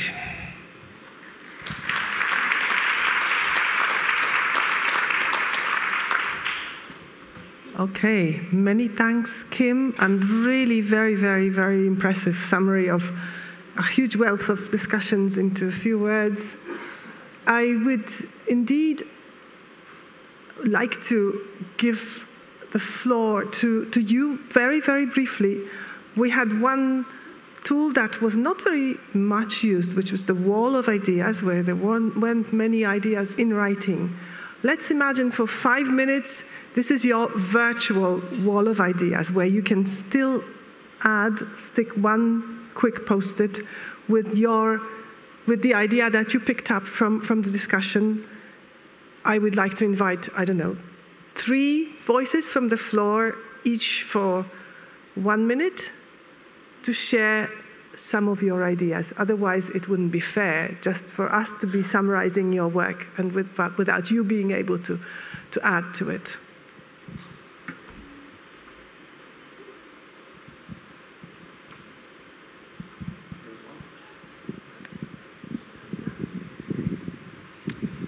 Hello, everyone. Hi, I'm Nicolas Verdrosa from Italy, and maybe I do a bit other things compared to the majority of other people, because I run a travel tech company in rural areas.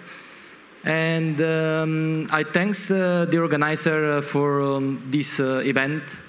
To the other side, I think we need to do a lot of work, because at least in the area where I'm from, all my colleagues that decided to study, they're in the big city, and they always lack of knowledge. There is always lack of knowledge in those areas. And I don't think, from my point of view, that we have all this bright future for the areas. We just need to look at the data, the statistics. I think we need to work a lot. And I'm surprised how I love the idea of European Rural Parliament. I think it's important, essential to get together. And last night, a friend from Spain, he told me what was happening with the lags in Italy. And at least in my area, which is Italian province, I think the lags got a lot of money in the past years, in the past 20 years. And I think the reason why those areas are not developed yet, it's maybe because of them, because they got power and they were not able to represent the people on the ground. And the reason why those areas now are going ahead, we call it Irpinia the hidden Tuscany, because it's like Tuscany, which is maybe known from the majority of people, but it's hidden because it's an area where yeah, no one really knows about it. It's even on Google Maps doesn't exist, and it's like 500,000 people living there with 180 towns. So I think one reason why those areas are going forward is because of businesses and people that decide to come back. And if I believe that if we want to go forward and we want to have more, let's say, power and lobby, as maybe the majority of people here try to do, I think we need to somehow gather together and as well include the businesses, startups. We need to talk about technology, because yeah, we need to still do a lot of work, and as well in terms of organizing the event, I think we need to be improved. There were some lacks, and I think I'm sorry if I might criticize, but I believe that with critics we all can go forward and create a better future for rural areas. Thank you, everyone. Great, many thanks. Okay, Alina, the next yes, my English is poor, but I think about idea to invite of all you to our parliament in Warsaw, rural European Parliament in Warsaw. What do you think about this invitation? I think that it is possible. The future year, for example, in the same date like this, but in 2023 in our parliament in Warsaw. And I think that tomorrow I will tell about it the member of parliament of Commission of Education.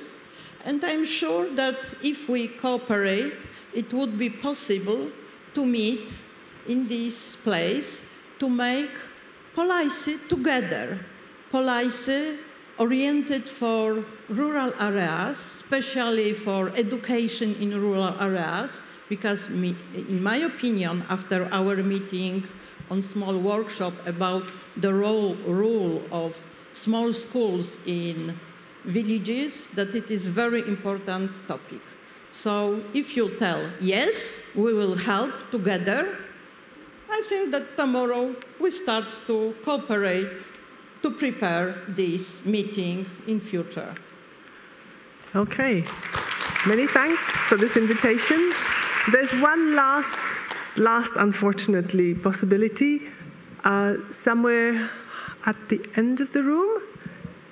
Okay. There's a microphone. Yes. My name is Artur. I'm living here, 27 kilometers from this place.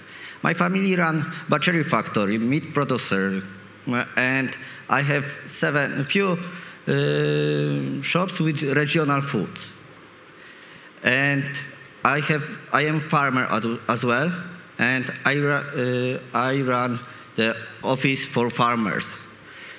I'm really sad that I was listening by few days about rural area, but I didn't hear about farmers, about the economical situation right now on the village. We talk about Green Deal. It is a great idea, but we are too poor right now.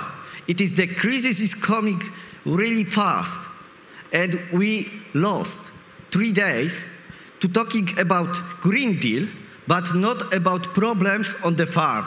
Few points from Green Deal is great. The photovoltaics, the energy is great, but a lot of the points of Green Deal is cutting the farmers, is cutting the agriculture, is cutting the rural area. You say about traditional. Traditional on the village is not people from city. It is people who is working on the old soil. And you forgot about it. And I'm really sad. Because you talk about big money from European Commission for the rural area. But you forgot about farmers, about the people who is doing the tradition. And I'm really sad. And I feel really bad with this, that you talk about how is great the Green Deal. It's great idea, but we are, I say one more, we are too poor at the moment. the crisis which is coming will be big. Now we have inflation, and in the next year will be hyperinflation. So it is not place. You talk that you wanted to make the village for people from city. You should to keeping the tradition. Where are the husbandry of animal? You didn't talk about this, nothing. And in the next year, I will be close my shops by the situation, because we all the time putting the taxes, the new fuel for the Green Deal. It is not, the cash is not coming from European Commission. We pay and later back for the way what we should to do. I'm really sad. Thank you. Okay, well, thank you very much. That's also, as I think Nicola said before, criticism is also a good thing for us to keep in mind for the future. I think excellent suggestion from Alina that we should already today start thinking how we use what we agreed here back at home in our own parliaments, governments, back in the Commission, wherever, just to make sure that further work is happening. One last echo, maybe not a response to that comment on farmers, but reminding what Amélie said earlier, we should not be taking the easy way out. There are no easy solutions. The solutions are always trade-offs, as always a matter of choices, but we are doing it for the rural communities. We are looking for the best solutions for the rural communities. I thank you all for your activity, for your participation, for your contributions, and I hand over to Pavel for the announcements, right? Thank you. Ula, thank you very much. Just a few quick announcements. First of all, when we had the wave of countries to present themselves and say they're here, there was one bus that was late and there was one country that couldn't be presented because they weren't in the hall yet, and that is the representative or representatives from Armenia. If you are here, if you could stand up, please, that would be very, very appreciated. Hello, welcome. When we started, we talked about war in Ukraine. Unfortunately, since we've started, we have to talk about war in Armenia again. So welcome. We're glad you could get here. And if you come from these places, it's never easy to do because of visa restrictions. We had some people who simply couldn't come. Very quickly, this will be the coffee break next. This will be your chance to return all the headsets that you have found in your handbags, because we're still missing a few, but do keep those for the next panel if you need it. But just a gentle reminder, I don't want to be paying for the headsets that will decorate your mantelpieces. And information, if I may, just before, I don't know if Anahit is here, just before you say a couple of words, information on transfer buses, because people have been asking us how to get to the station and the bus station. There will be buses at 2, 2:20, 3, and 3:50. 2, 2:20, 3, and 3:50. 2 minutes, please. Okay. Hello, European Rural Parliament. Let me share my excitement to be here for the first time. It was really an amazing experience for us to be here, despite of the challenges we had these 3 days. My name is Anahit, and I'm from the northern part of Armenia. I'm pretty sure that you have heard Armenia, where it is located, and I just don't want it to be focused on a negative note, presenting you the border situation, the following escalation just 2 days ago, where we had more than 100 civilians and servicemen killed. But my goal is to present Armenia in an attractive way, as a place with lots of perspectives of rural tourism and ecotourism development. I forgot just to say my name. I'm Anna Heath, and I'm a founder of Parrot Women's Resource Center, also representing the Youth Cooperation Center in Dilijan. It's already 10 years that we are working with the rural women, especially from the border regions, because the challenges and the problems, issues are quite different in rural areas, especially when they are bordering. And somehow the unemployment high rate, the migration high rate, and the other kind of mental health issues we mentioned before. And we are tackling these issues, seeing a solution of equal development for both rural communities and urban communities through the social entrepreneurship programs. Yesterday we had a quite interesting talk with our Ukrainian colleagues, partners, and among the similarities that we see, the solution for the development of rural areas is, first of all, the peace, because if there is no peace, you can't have any vision, you can't have any plans, and you can't just be focused on your daily activities. And the second, thank you. And my suggestion is that for the next year, if you will organize, pretty sure that you'll organize this European Rural Amazing Parliament, please be focused on peace and determination. Because all the participants here from Ukraine and from Armenia as well are emphasizing, are begging, I don't know, just to be focused on peace for rural communities, especially for rural communities. And so the second solution we see to empower the local women from border communities is the social entrepreneurship. It could be through the farming, it could be the handicrafts. Just to say that we have started with 4 local women, training them to handicraft skills, and we have producing handmade teddy bears called bird bears, which are exported in all over the world. And so far, we have exported more than 10,000 teddy bears to all over the world, like sending our warm wishes to the owners with a note of, let's say, a warm wishes that we wish that this bear will bring you happiness, peace, and prosperity. So this is another type of solution that we see how to develop the rural communities. Actually, we did it during these 10 years. Anna Heath, thank you very much for sharing that with you. There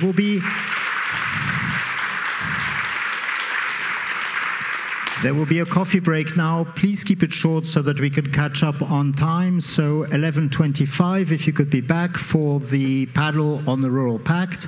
And a slight change in the program, we will have the signature of the Kielce Declaration after that panel, before lunch, because I know lots of people are trying to catch trains to go on into Europe. Thank you very much.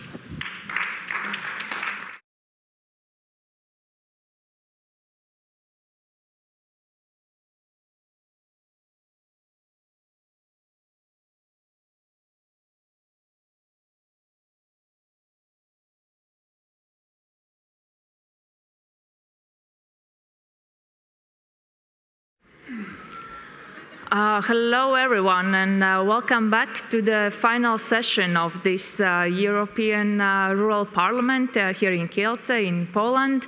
I'm happy to see still quite a lot of you here, knowing that today, later afternoon, it's a trailing session. Therefore, as Pavel already said, we have a bit slight change of the agenda for those that are watching or us online, and for those that are here, just once more reminder, now we have the session about the Rural Pact, and then right after, without the lunch break, we start the ceremony of signing Declaration, Manifesto, and concluding the 5th European Rural Parliament.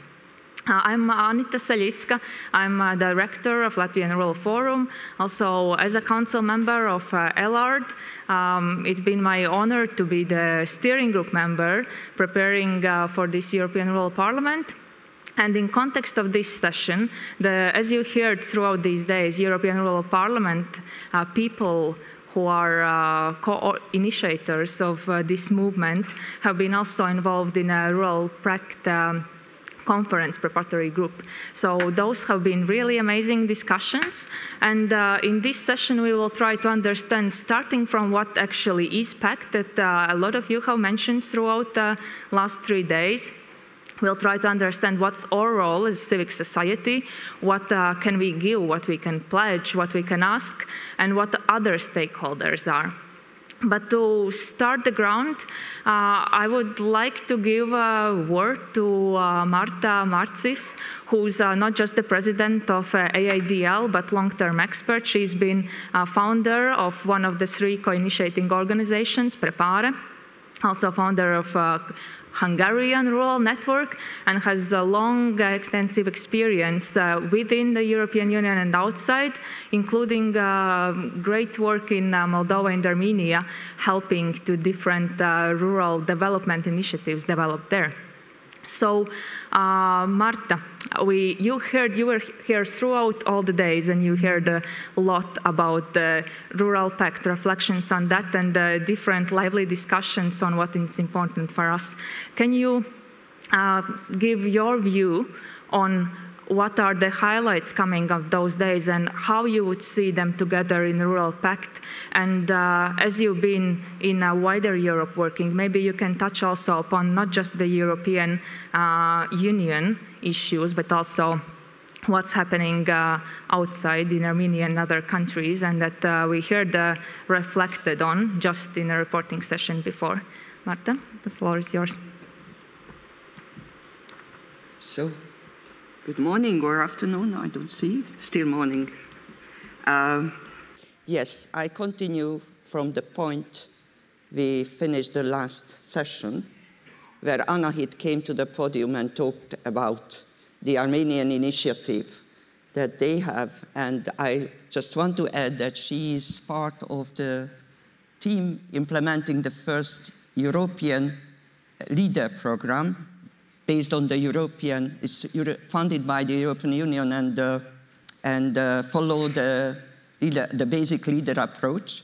So that's something that is very important for all of us, I think, and the message from her that we need peace. She lives in the bordering area where they act under the war.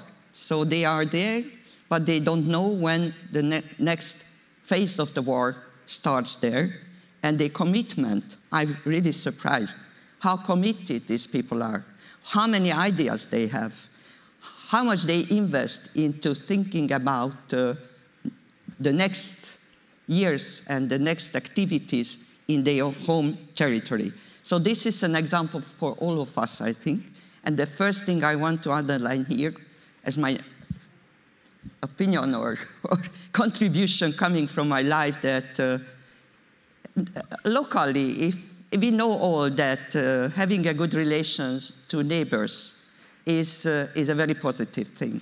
So when we are talking about Rural Parliament or the Rural Pact, that would be an important point to think about those who are out of the European Union border, but still linked to us because of being neighbors of the European Union countries. The other thing I would like to just comment here, that I heard from Hannes in one of his speeches here, that Hannes Lorenz, and that the resilience is based on values. So I think it is something very basic for all of us to clarify, to agree what are our values, agree being open to the values of to the different values, enjoy the richness of this diversity, and work on the base of this. That makes us much stronger. I thank you for Goran to talk about the first local currency that he wants to and starts to implement in Slovenia. So that is something I learned here, and personally I'm interested to learn how does it work. So just as a conclusion from these different comments that hit me, I've spent here one day and learned a lot. Met with local people, met with decision makers, met with all who are involved here, and go home with many, many good ideas that I can distribute in different programs, projects, communities where I'm involved. And now about the Pact. I have really tried to be short. So the Pact. I think we all like the aim of the Rural Pact, because it's about voice, it's about encouraging and committing local people, commitment of local people, collaboration. It's about the civil society, public administration, and the business partnership. Put them together. It's about coordinating and the different initiatives and involve national partners. We do the same as rural parliament. So we create a voice, we encourage people, we try to collaborate, we put together the C-tractors and coordinate. We have the coordinator committee and the national partners, so we do the same. The question is how it is possible to organize it on a much, how to say, official way from top down. And it's a big challenge, how it is possible and how to make it well.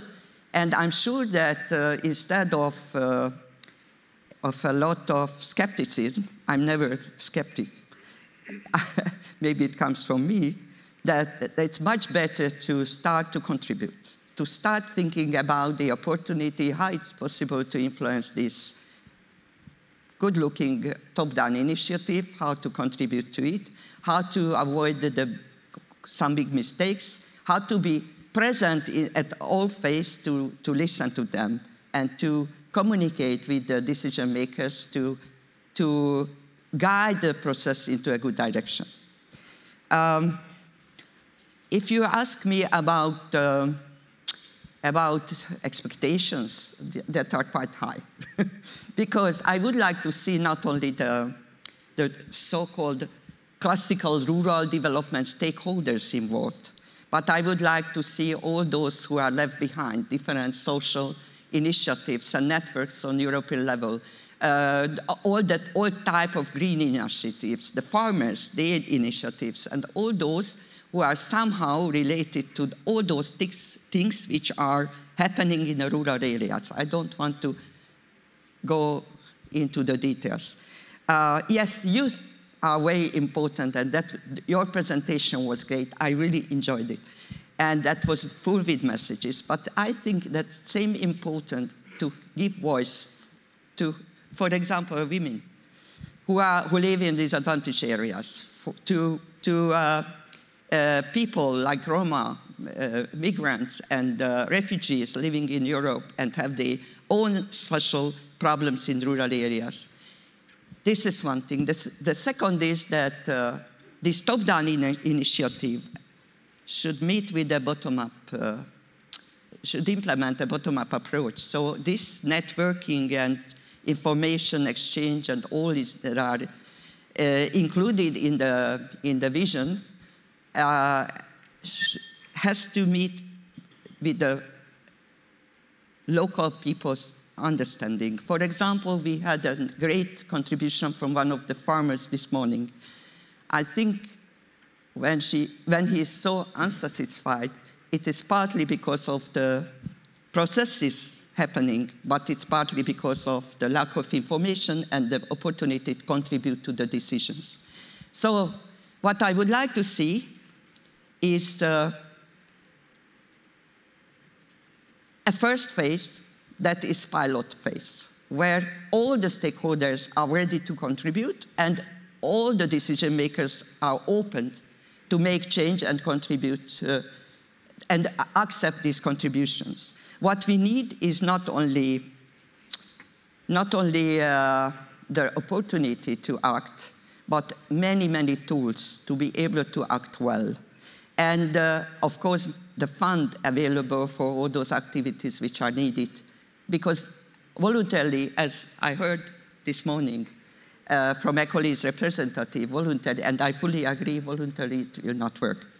The last thing, I heard about a lot about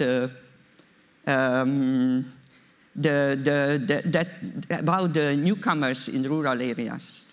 And it's related to our relation to urban actors. I don't think, they are also neighbors. So they are part of our life. I had a small project in my own village where there are many newcomers. We put together the original local people and the newcomers and find out how it is possible to contribute to each other's life.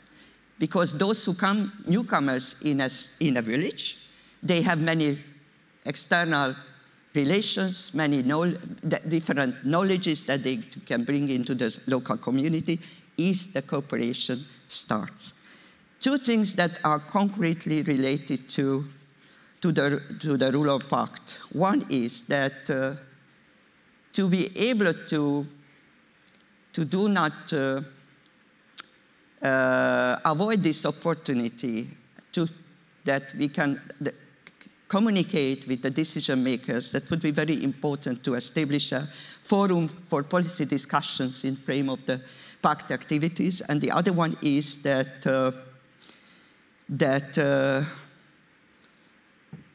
we have to go local and collect those ideas and good practices or bad practices which can contribute, which has to be shared through the Pact, and that contribute to the future activities and future projects in rural areas.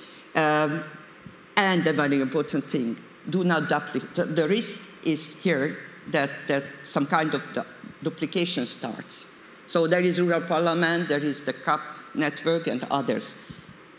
All of them should be part, and not, shouldn't be built a parallel system. And I have, of course, something from Gandhi that I want to just read because it's better. So, be the change you want to see in the world. So you are the change before you want to see, you see the change in the world. So maybe we have to start by ourselves to rethink what we think about this Pact, what we think about our role in the Pact. Thank you. And sorry for leaving now.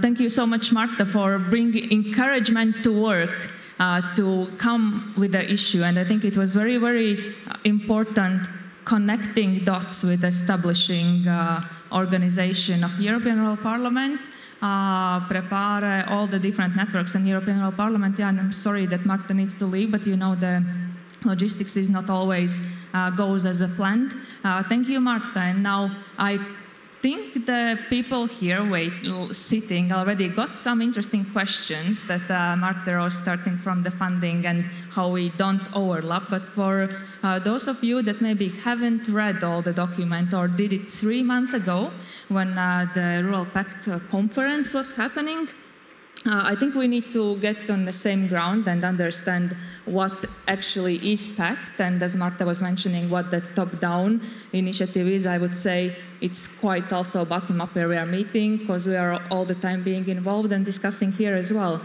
So what is Rural Pact? What is it meant for? And most important, what activities then actually European Commission is already doing? How is it connected with a long-term vision? and what is going to happen during next month if we are encouraged to do.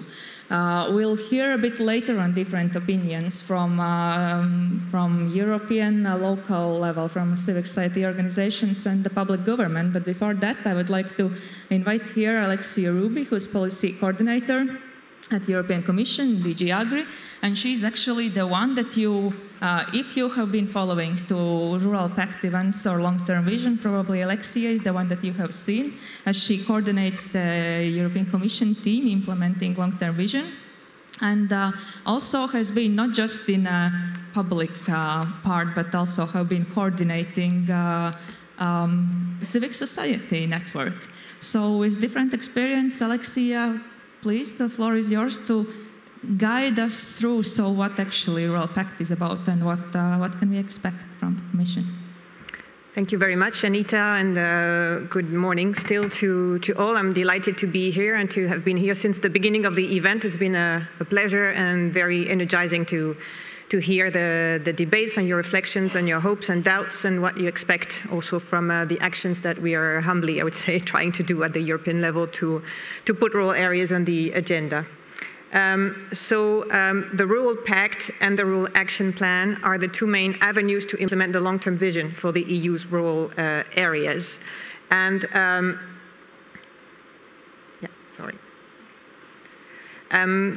the idea of this rural vision, just to recap a bit, was launched by our President of the Commission, Ursula von der Leyen, when she came in duty in July 2019, and because she recognized that the role that rural areas have to play in the future of Europe, how core they are to the resilience of Europe. And that was before COVID, and that was before the war. And yet she could also recognize that a lot of people there are still pressing challenges, increasing challenges in some areas, and that some people are feeling like left behind, not all.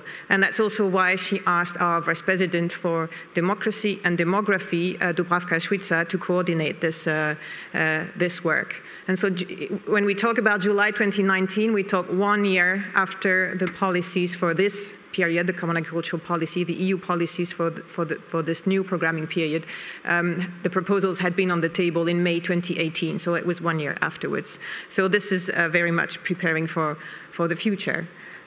So the long-term vision has been prepared using a lot of consultation activities, engagement activities, analysis and foresight as well. It aims to be forward-looking. Many of you, I hope, were involved in this work. We know the rural networks, the different civil society organizations were active. It is a communication from the European Commission. So this means it's a policy initiative that takes stock on the needs and challenges and potential and prepares for future legislative action. It is not a new instrument, it's not a new fund, it does not come with additional funding now at the moment. So it prepares ground for future legislative action, and so for now we have to use the policies and instruments and tools and funding that we have, that have been agreed by the member states and the European Parliament as co-legislators at European level. And rural areas are very diverse. There's no universal recipe, we know that, but yet there is common ground. There are some common challenges, some common opportunities that you can identify and that can bring you together as the European Rural Parliament as well. And so what we try to do with this vision is to bring together the common aspirations and common aspirations of how European would like rural areas to be in the future. And so we end up with these 4 blocks: stronger rural areas, so well-equipped to have the power to address their own challenges with good services, access to technical and social innovation. Connected physically and virtually with good internet and transport, so we've mentioned the broadband, Magnus, this morning. Resilient to environmental and climate shocks, we've talked about it a lot as well, but also to social disruptions that can weaken the communities or destroy them. And prosperous rural areas with a diversified economy and sustainable production patterns. So to implement this vision right now that is also unpacked into 10 shared goals. We have two main things, as I was saying. The Rural Action Plan is what the European Commission proposes to do and started already last year. And the Rural Pact is about joining forces with others, and as had been very well said, I think it was yesterday, it's about building a community around this rural vision with all the levels of governance and with stakeholders. So very quickly, I want to talk about the Rural Action Plan because we've been asked a lot.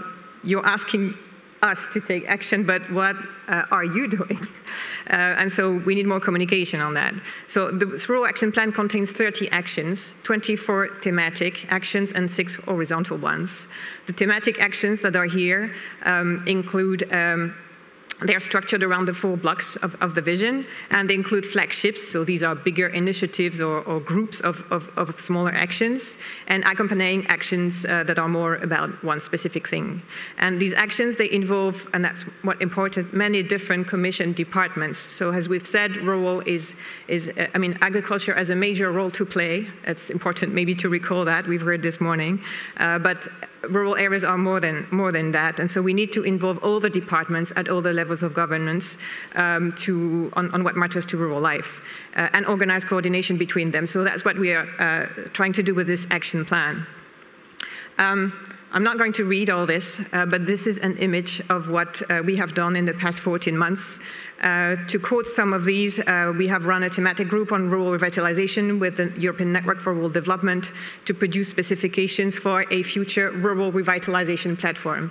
This is a place for collaboration dedicated to municipalities that are facing population losses or economic decline, where we would like to bring together all the resources that come from the different projects, experiences, etc., in one place and accompany really these municipalities to solve their challenges. So we have the specifications, and now we're working on IT development, and we hope to launch the platform very early next year. We have also worked with colleagues in research to produce calls for dedicated rural research and innovation projects for 67 million euros in 21-22, and a new wave of calls will come at the end of this year, early next year. The colleagues in the education department are working on a study to analyze why rural young people are using less Erasmus as a program, have less access to Erasmus, and to try to improve that. Colleagues in charge of mobility have launched the SMARTA 3 initiative to work on rural mobility with municipalities. Colleagues in charge of energy have launched the Rural Energy Community Advisory Hub. You had a pre-event on this on Monday afternoon. The colleagues in charge of the technical assistance are still here. We have a rural digital index that has been published end of August with all the indicators of the European digital policy showing the rural values, etc., etc. So I could go on. There's also a socio-economic plan to bounce back on the intervention of Magdalena this morning with a focus on some rural actions. So this is going on. And we also have horizontal actions that are very important. We run them in constant collaboration between the Agricultural and Rural Department, DG Agri, and DG Regio, and regional policy in charge of cohesion.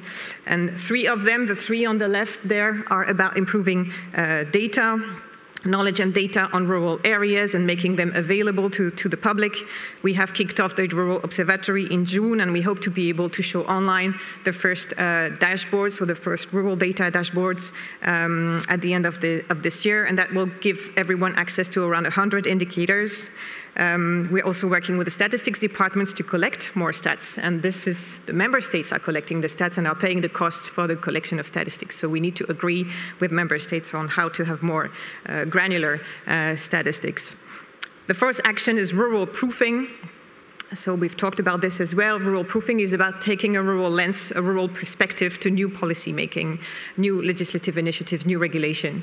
And so what we have done is that we have updated in November last year the guidelines that all European Commission departments use to develop their initiative. And these new guidelines say that services should systematically explore whether their initiatives are likely to have a territorial impact or not. And if they find that it's likely to have a territorial impact, they should conduct a full territorial impact assessment. So it's not mandatory to assess the territorial impact, but it's part of the guidelines to question this. And we are also implementing software mechanisms, so trying to train colleagues in thinking rural. It's not going to happen overnight. It takes a lot of time. But we are trying also to get all the departments to consider the challenges of rural areas, but also the potential they have and the potential we miss if we don't address these in our policy making. And we're also working on a toolkit on how to use and combine EU funds to support rural projects that will be practitioner-oriented, and that is planned for next year. And finally, the last action, and not the least, is to propose the Rural Pact and to facilitate it.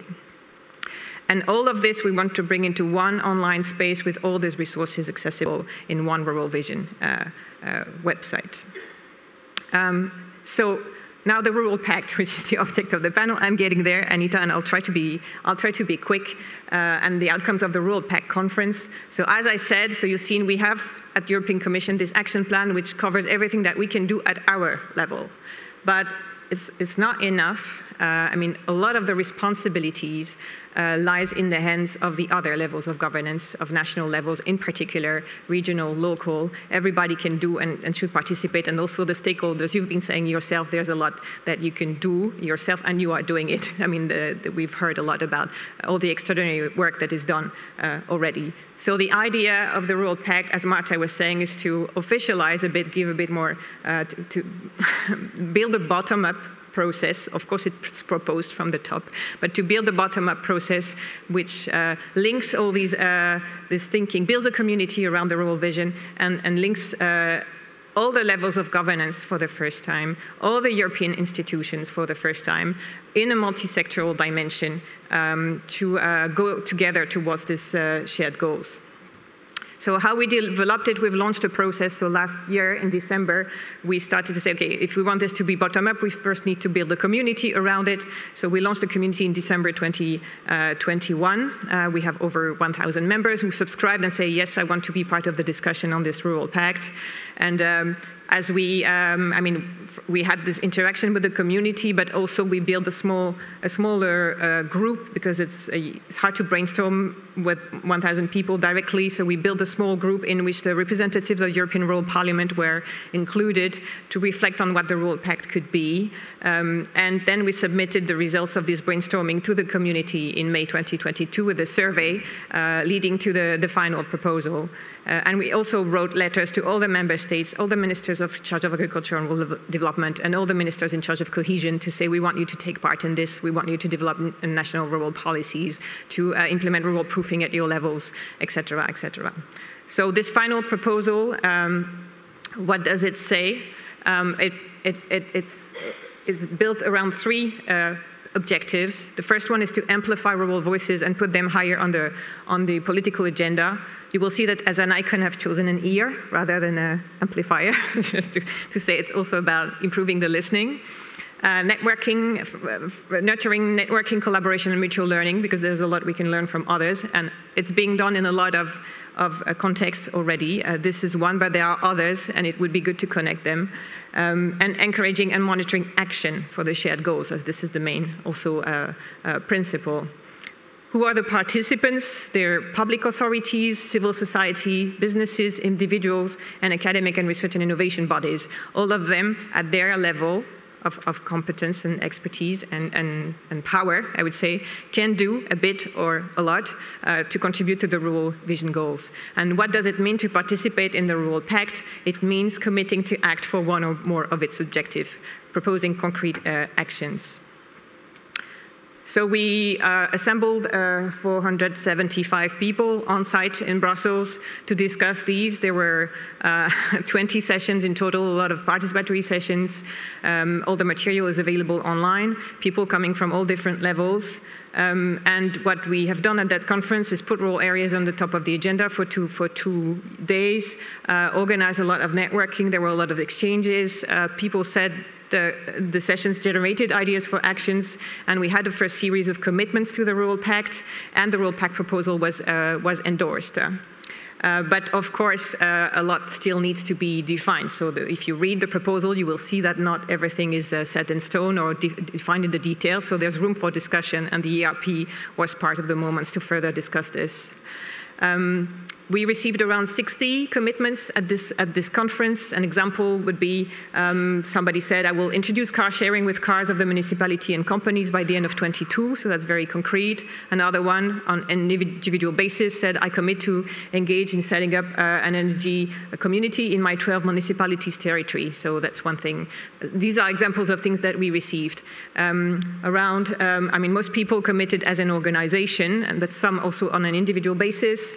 Half were formal commitments already, half more ideas that people would like to nurture, and they came from a variety of countries, but not from all countries yet. So it's really a beginning. The aim was to launch the process, but we still have a lot to do to make it work for real. And so what are we planning? So the Commission is, it's part of the action plan to propose it. So we proposed the Rural Pact, and now it needs to live, and we are committed also to facilitate the process. So what we are planning to do in these coming months is to keep up the discussion with the community, especially those who submitted commitments. We would like to have bilateral exchange to try to refine, because some of them are not so clear or not timed, and we need to have to help people do something, so we have a first good set on which to build the future as well. We still need to define in greater details the governance structures and how the Rural Pact Coordination Group, which would be the coordination body of the Rural Pact, will be structured. We start discussing this next week at the first meeting post-summer, I would say. We are working on creating this collaboration platform that I mentioned, this single website, including also some online collaborative space for the Rural Pact participants and the community at large. We have launched a call for tender in summer to set up a Rural Pact support office that will be a facility that will support our facilitation and organize events and working groups and discussions based on themes that will be chosen by the community. I think it's important. And also, on the Commission side, we keep up the dialogue with the institutions and member states, and especially upcoming presidencies, to try to get higher political commitment on this. So next ones are, the Czech presidency, Swedish, Spanish. We have great hopes for the Spanish presidency. Spanish colleagues, if you want to help us get something out of this, you're welcome to come and talk at lunch afterwards. So last slide, just to recap a bit how you can take part and how you can benefit from the Rural Action Plan and the Rural Pact are linked, of course. If you decide to work on something on energy under the Rural Pact, the actions that are undertaken under the action plan, of course, can help. So it's not like completely separate. But for the Rural Action Plan, you can see that there are actions with specific calls for projects to which you can apply, those that are managed directly at EU level. You can take part in the broader networking activities that are organized on things like energy, mobility. New animation is provided there. You can use the knowledge that is made available on all the different aspects, broader aspects than what we had before. From the observatory, for example, these are just examples. And from the Rural Pact, what we propose is to use this rural vision process as a momentum to renew or strengthen dialogue with your governments, because we are trying to push from the top, and you can continue pushing from the bottom, and maybe we get a bit further together. So that's a bit the idea. We want to strengthen the voice of rural areas and making governments hear them better. This is also about collaboration and networking on subjects that are brought up by you, so it's more bottom-up, more freedom, and with new actors, not necessarily only rural organizations, but people who work on care, energy, mobility, that's their main thing, and we want them to develop a rural thinking. And of course, get inspiration for your action on the ground, further inspiration even than what you're getting from all your networking activities, and that's, I think that will stop there. Thank you for your attention. I wish a good debate to the panel. Thanks. Yes, round of applause for Alexi. And before we let you go, I just wanted to ask, we can see unfortunately just those that are here, not the online one. Can you raise a hand who has signed the Rural Pact on behalf of organization or as an individual person? Okay, very couple. I do hope, thank you. I do hope there will be more understanding why or why not, or feeling to sign. But Alexia, what's the number at the moment? Do you know? Can you share the number? We were around 60 commitments. But yeah, again, some more substantial than others. And so midsummer, we wrote to everybody saying it was a bit in haste at the Rural Pact conference. So now you're encouraged to update your fiche. And the deadline was early September. And now we're looking at the new version. And the idea is that we interact bilaterally to try to make sure every commitment is substantial and we can work on it and publish them afterwards as well. Okay. Thank you. And can I ask Pavel on a way to give a little greeting from Poland? Thank you so much. And I hope for all of you here it gave understanding and answer what Commission is doing. I hear that question a lot. I hope all those slides, and I saw some of you were taking picture of every slide. No worries. I think the presentations are already available in a website of erp2022.eu. If not yet, then they will be. The same as also the document, and all the following documents we will touch upon in this discussion. And that you don't get worried. We heard from Alexia something said that not additional funding for now. And all the activities happening, and top-down meeting bottom-up, and we let the European Commission representative go, no worries. We have another one here on a stage. So we will keep on discussion, but and I will introduce today's speakers as we go. But I would like to start with Lidia Pavic-Rogasic, who's a member already almost for a decade in European Economic Social Committee, because you are a rapporteur on the opinion paper on long-term vision for rural areas, and we heard a lot of activities that are planned, a lot of different aspects and communities engaged. Can you tell also, as with your experience locally in Croatia, working with non-governmental organizations, and I know that you are in a bit less than a month organizing national event on the long-term vision and Rural Pact. Can you just simply elaborate from your viewpoint as the representative of the European Economic Social Committee and activist on the ground, why do you see that we need this pact? How do you see for yourself? So what could be the added value?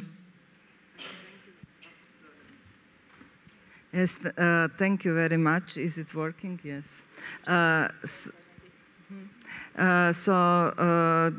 Firstly, thank you for the invitation. It's great to be here and to meet so many friends from different rural areas of Europe. And just one brief sentence about European Economic and Social Committee, because I find out that not all of the participants know about it. So we are advisory body to Commission, Parliament and Council, and via voice of organized civil society on the EU level. And in regards to commitment to rural development and also rural-urban holistic approach, we are really focused on these issues. And in our opinion on long-term vision for rural areas, we broadly welcome this document as well as the Rural Pact, and also we think that if the action plan will be fully implemented, it will be really a good ground for optimistic and welcome development of rural areas. So as an organization, we joined the Rural Pact, and we are really committed to co-creation and to help the Rural Pact develop and implement. One thing that we hear also here is that Rural Pact role is to amplify voices, but what we have here is that it's not only about amplifying and put bigger on the up on the agenda of policy makers, but also that those voices are really heard. So it's not just about participation, it's about being heard and listen what rural people have to say and apply that in the policies. And in regards to local level, I think not many people in rural areas are still yet informed about vision, about the Rural Pact and how they can participate. So I think this animation, information events are really needed. And I saw that the letters are sent to the ministries. I think ministries and other bodies and member states should be also really involved. That's why I think it's important to organize events like you mentioned that we shall have in Croatia. And just last sentence,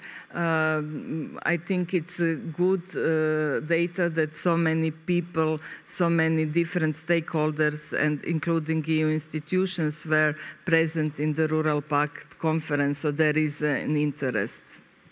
Thank you so much, and thank you for keeping good timing for that.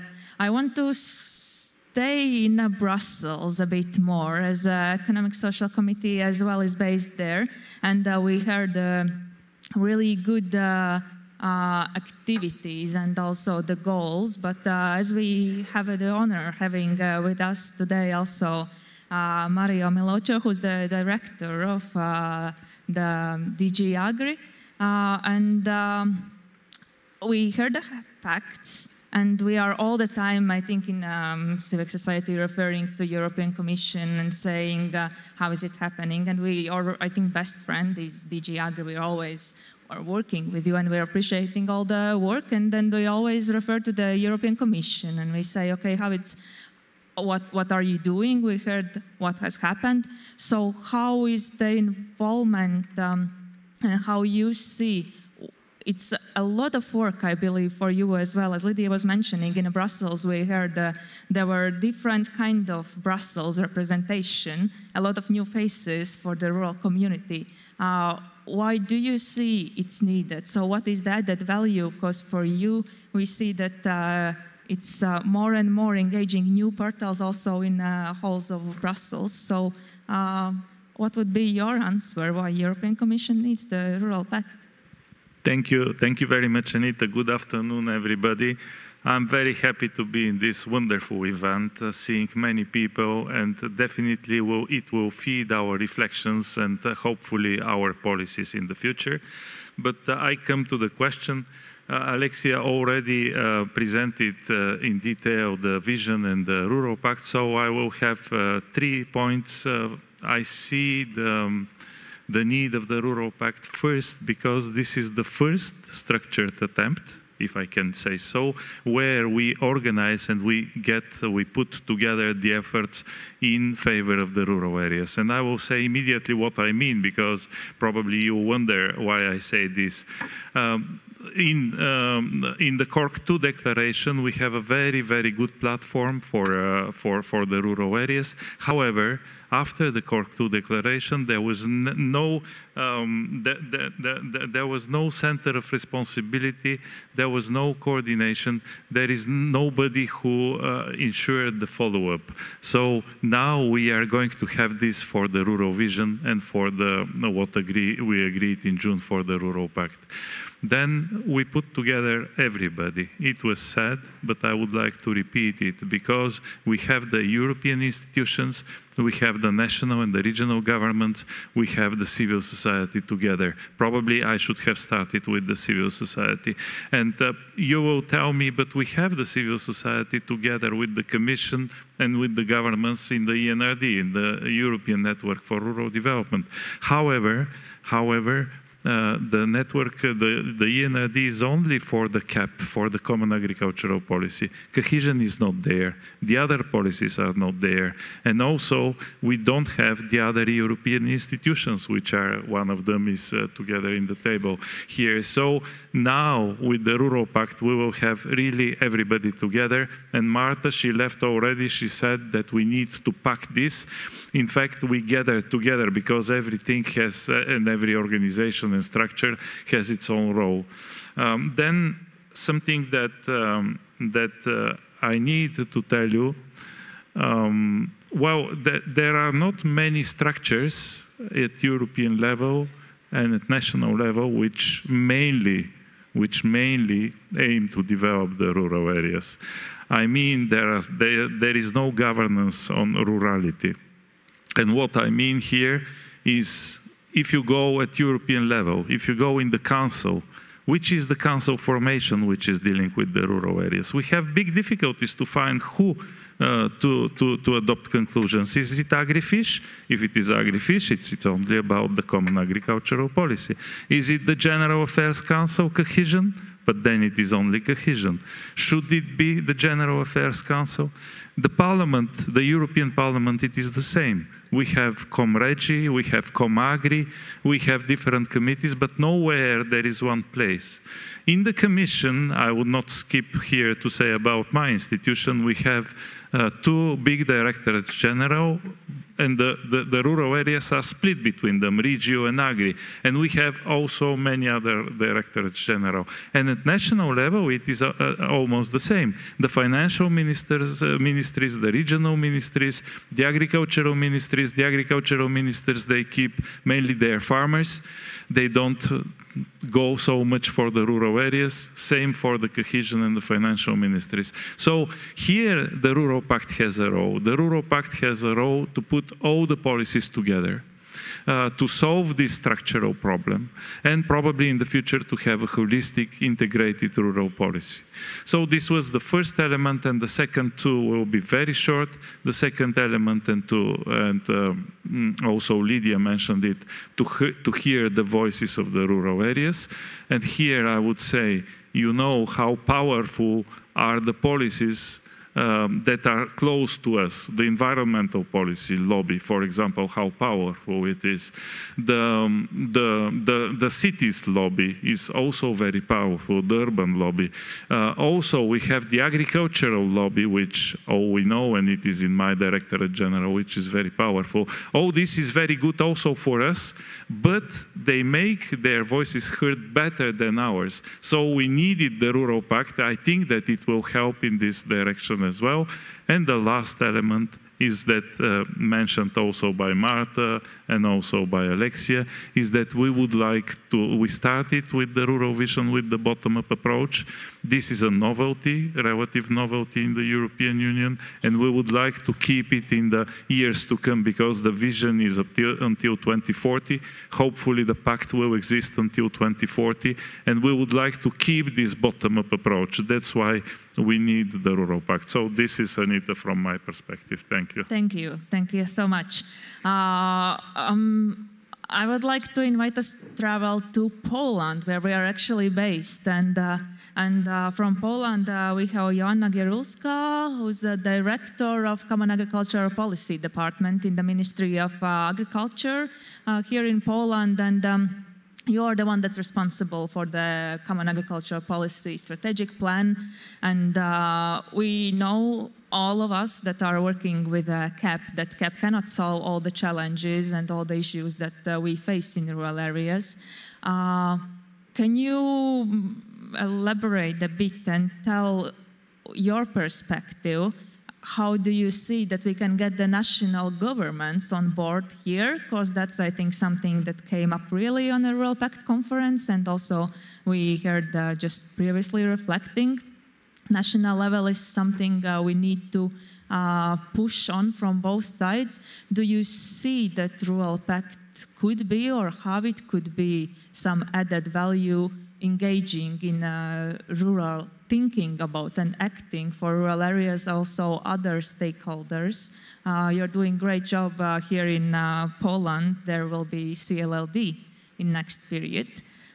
So that's one solution, but that's already in place. How about the other ministries, the other things, and how you see the Rural Pact? Thank you very much. First of all, I would like to excuse myself that I arrived today because I had to participate in the meeting in Prague of all CAP directors because of the Czech presidency. That's why I was not here since the beginning. But the wide representation from the Polish ministry was present since the beginning. So I'm very sorry for late arrival. And well, honestly, Mario said a lot of things I wanted to say, but he was the first one. So it's going to be a little bit more difficult for me to give you some maybe new or innovative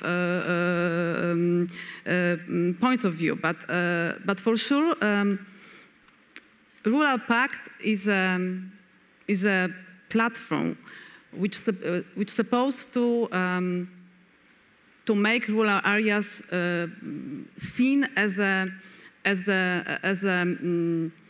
issue which has to be addressed by different stakeholders. And I think that this is the most important role of the Rural Pact, to say that it's not a CAP strategic plan and it's not CAP policy which is responsible for rural development and rural areas, because it's not the case. So the most important role is to gather all those opinions, but important is to keep this bottom-up approach, because it started very well, but the crucial thing is to keep this local activity and local engagement till the end of the whole process, because I'm sure that European level and national level will involve, because this is for us quite common situation that we have different platforms, different possibilities to cooperate. So it's very important that local actors were actually asked what they think, and they are supposed to be the main actor in this process. So I find that this is the huge added value of the Pact. And another thing is that because of this action plan, which shows the quite very concrete actions to be taken in the nearest future, make the whole process and this long-term vision more operational, which I think is also very important. We should have some deadlines, some milestones to be reached, to proceed and to speed up the discussion, and then the result, which in my opinion should be a concrete actions for all levels involved in the whole process. Last but not, and what you said about the Commission is also the case at the national level. So we also have to learn to work together and to start think not sectoral but more holistic way. And of course, as you said, in Poland we have a good experience concerning multi-fund approach in Poland, because we had it already in 2014-2020, and we now have, instead of 2, we have 10 regions who decided to involve, and I think that this is a very good way, a very good mechanism to actually have the discussion over the sectoral approaches, and to show that it's possible to have one holistic approach to rural development. I'm really looking forward for the future in this issue. Thank you very much. Thank you for now. We'll come back to that, because I think you were both mentioning the timeline and some coordination and monitoring group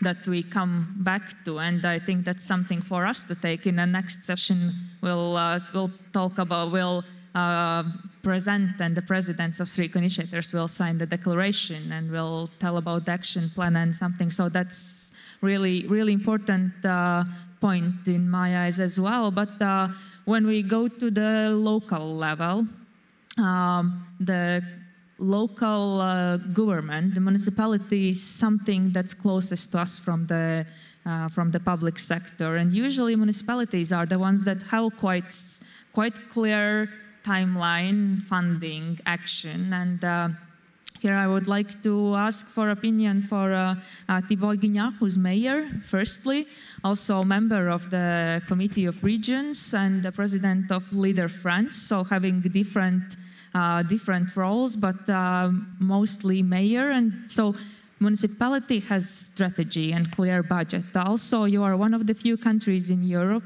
In France, you have also rural agenda, which is also with a clear, what was it, 140 and something, as we were yesterday discussing, clear goals from the national budget.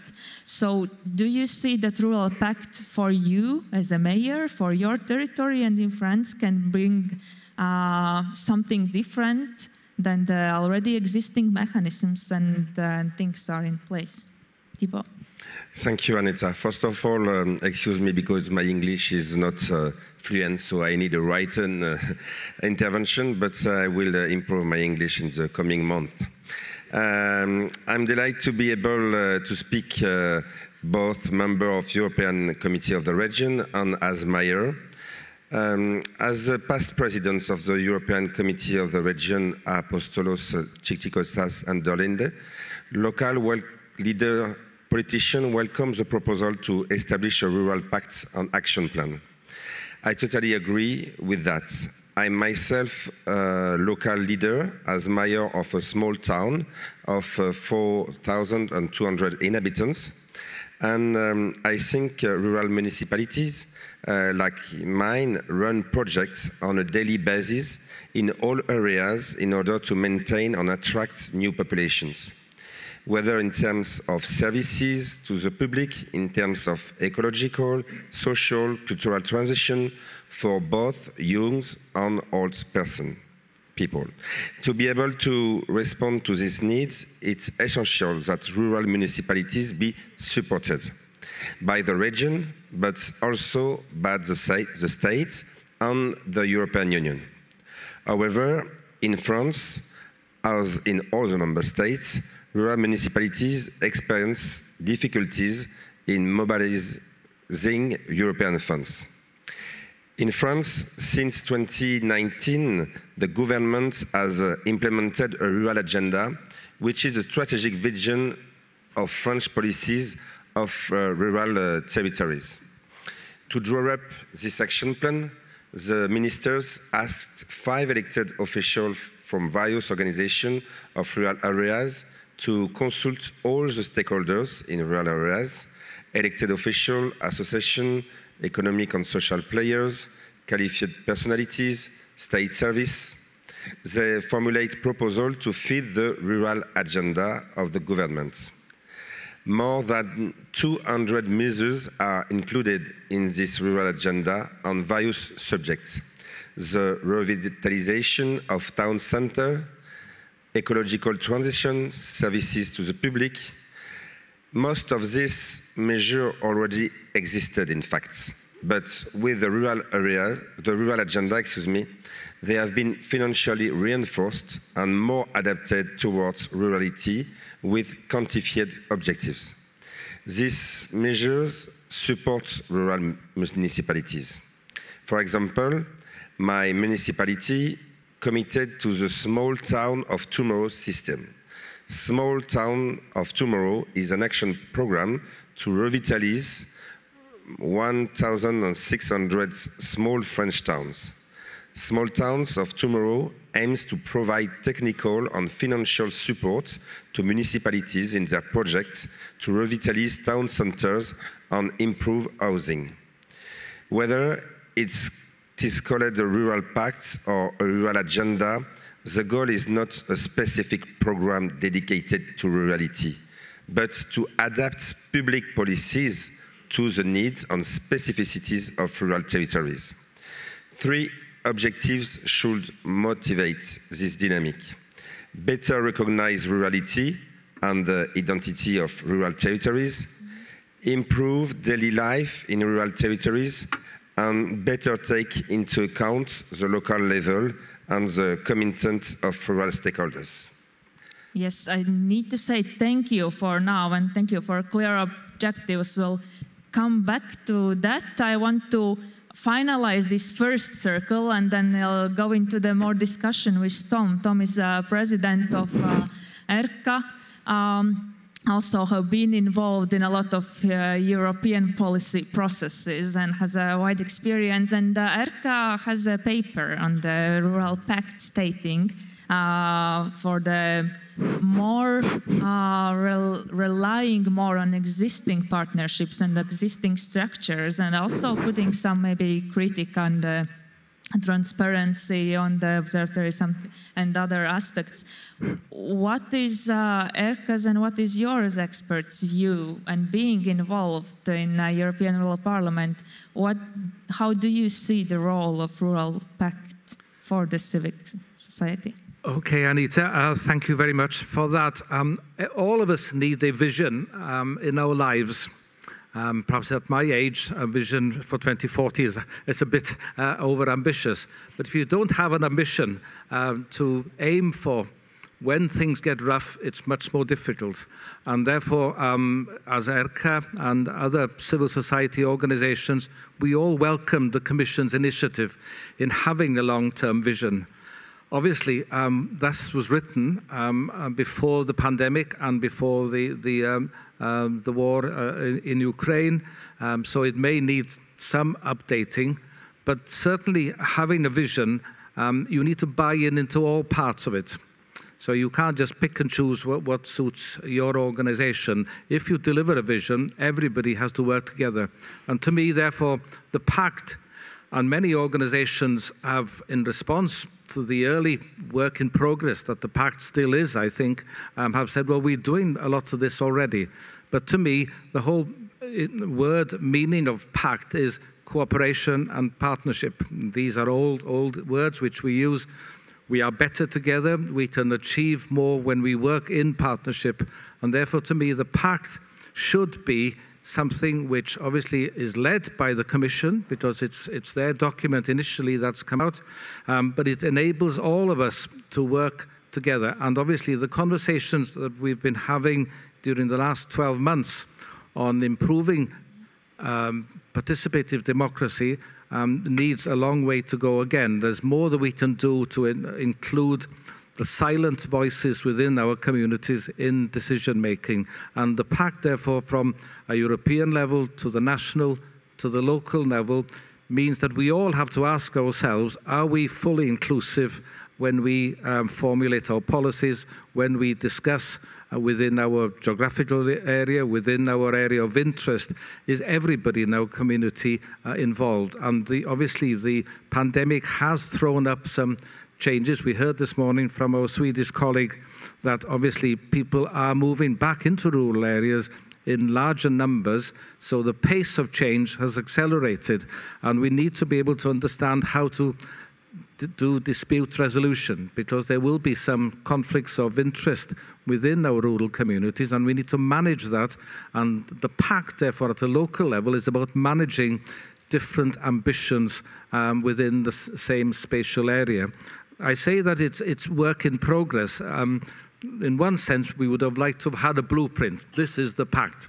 But the Commission, I think, on the other hand, has said, we want you to actually help us design the Pact. And in that sense, we will have to continue to do that. And that's why, through ERCA and one of my colleagues, Ben, here, we're looking at village pacts to see whether between villages, within villages, actually having a formal form of cooperation is something more sustainable than an ad hoc agreement to do one project jointly. So we have to demonstrate that there is value, there is added value in having a pact of any sort.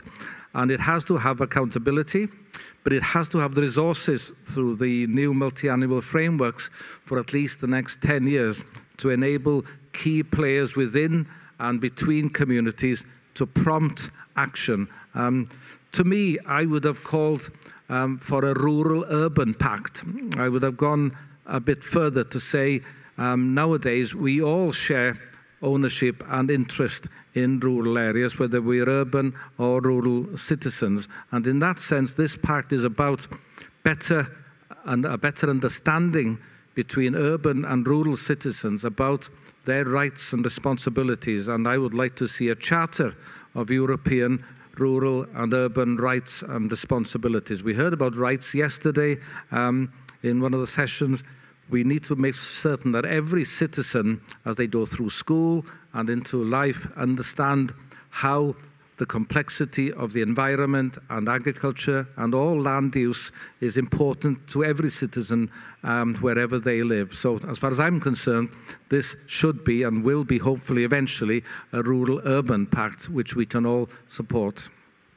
Thank you, and thank you for giving already towards solutions. But what you mentioned before this last thought about the resources that are needed, not just for the Village Pact for all, that's one of the thoughts I have heard around these days here, and also in conference, Rural Pact conference in June, about the lack of human and financial resources to really implement all the actions are planned to the Rural Pact. And even though this is last session and maybe we would need to be more, you know, just positive and talking, I still want to address the criticism that has been. And besides the lack of resources, it's also, some said, the moving responsibilities from the Commission and public side towards the civic society.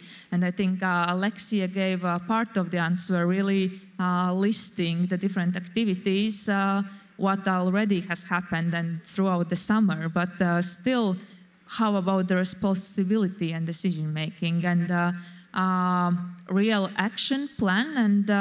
And the fourth thing that was really often said by the organizations and the grassroots were the lack of political will in the national level, the voices that are maybe asked and listened, but they are not taken in account. So I won't call you one by one anymore. So feel free to jump in if you see that some of you are reflecting on a similar issue. But I would like to start with Joanna. Because the national level is something we seem to thinking, how can we trigger something happening? We know the decisions about the funds at the moment are here. We already, in a couple months, actually, we already started discussing about new period, new EU period, but then as Thibault gave, there is a good example, a French agenda that also uses national funds. So what would you answer to that critique? Do you see any highlight, any answer to that, how we could say, maybe it may work if we do like that? Thank you very much. In all criticism, you always have a grain of truth. So what I'm saying is that, of course, that's a huge challenge for the, I think that both for European and national level, to manage to have this holistic approach to get rid of this sectoral perspective for rural areas. And I think that this is the most important issue in front of us. And I think that this is a really big challenge. Of course, we have some already good initiatives, as I mentioned, the CLLD, but it's still, I think, not enough. So for this criticism concerning the national will, but also that Rural Pact may be only another talking, another discussion without any concrete actions. I think that what we all need to do is to focus on the discussions now, present some priorities, because of course there is a local perspective, and that's clear, but I think that there are also some instruments to address very local issues, but there are also some common issues for rural areas, and what you said, these links between rural and urban, which can be addressed at the higher than local level, and I think that this is the priorities we could get from the Pact, and to get it on time.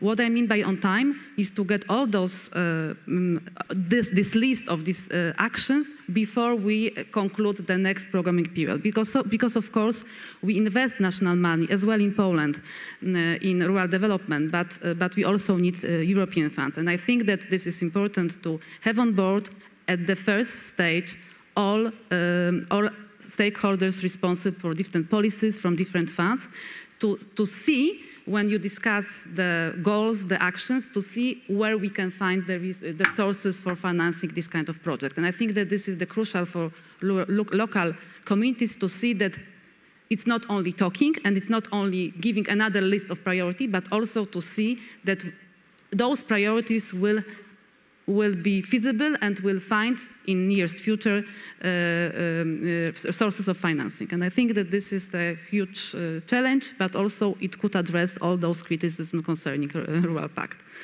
So just wish us all good luck. Yeah. Any of you want to go on? Thank you very much, Anita, and thank you, Joanna, for what you said. What I can say is that we need your help. We need the help of the civil society to push a little bit further the national level and probably the regional level in the regionalized member states, because we cannot oblige the member states to do what they do not want to do, but we can push from the civil society and from the European perspective, from the European Commission. Already with the long-term vision for rural areas, we had some results. For example, there are laws or plans in Catalonia, in País Vasco, I think also. Here I would like to give the example of France and of Ireland, and we listened to them in June because they have their action plan that they call Agenda Rural, and Thibault mentioned about it. So if we can have this, if you can help us with pushing for such strategies, for rural proofing, and further, and for structures which coordinate and which are central for the rurality, this will help us very much. I will address only this issue about the financing. Alexia already mentioned that when we elaborated the vision is an initiative of the new college, so it was elaborated after the multi-annual financial framework was proposed and was put on the table. However, it wasn't me. It wasn't me. Yeah, okay, thank you. However, what we see now when we adopt the CAP strategic plans, because this is a big activity, we look where the needs are for the rural areas and how they are covered. They might not be covered by the common agricultural policy, but at least we need in the plan to have the information which policy and in which way they are covered. And we are going to make an internal stock-taking exercise at the beginning of next year, what we have in the operational program for the cohesion policy and in the CAP plans for the rural areas, with an idea that this might feed the report that we have promised in 2024, and which Tom for sure will help us in the future. So I stop here. I can say for the other things also, but let the other colleagues also speak. Thanks. Yeah, Tom. Just on a light note, really. I said it's work in progress, and Mario has invited us to actually help in the development of the Pact. You'll all remember the mythical story about the king without clothes, but out of deference, everybody said the king looks wonderful.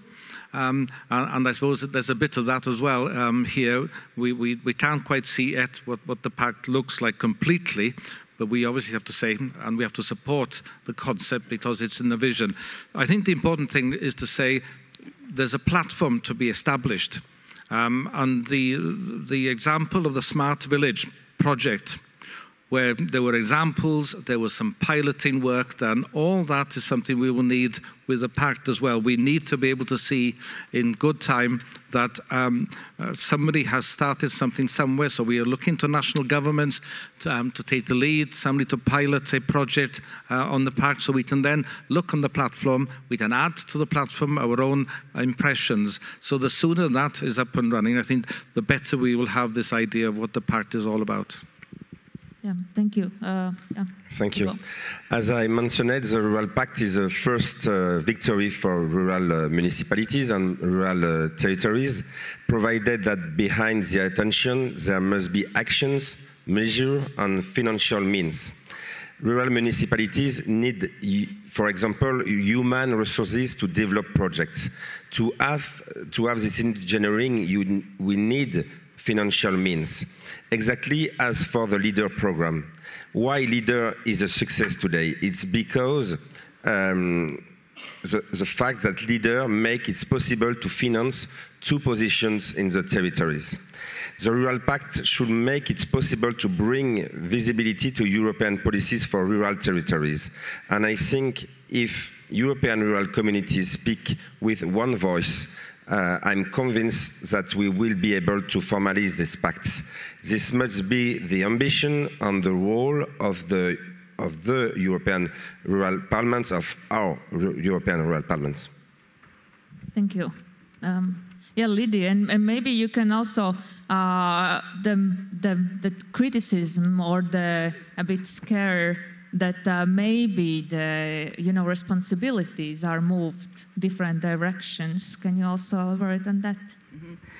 Thank you. I would just firstly mention that in our committee we really believe and put focus on partnership, as Tom mentioned, but also on multi-sector and multi-level approach to development. And I think Pact is bringing something new, and that's cooperation between different departments. And that's, I'm special planner by profession, and also I used to work in the Ministry of Special Planning and Environmental Protection, and I know how difficult was actually to act without cooperating with other areas. So especially in rural areas, it's, I think we all heard that CAP is not enough. We really need other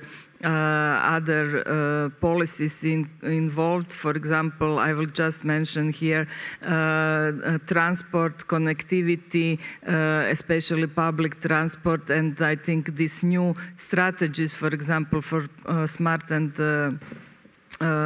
sustainable mobility is also mentioning these connections. And in our committee, we have on our initiative opinion, which we started before the vision, and it's about holistic approach strategies for rural-urban development. So that's something that we really promote. And on the national level, I think this approach is a good, might be good push for the national governments to and ministries to not to work in silos but to work together. I think it's important message from the EU level, and of course us from civil society should, as Mario mentioned, push that approach.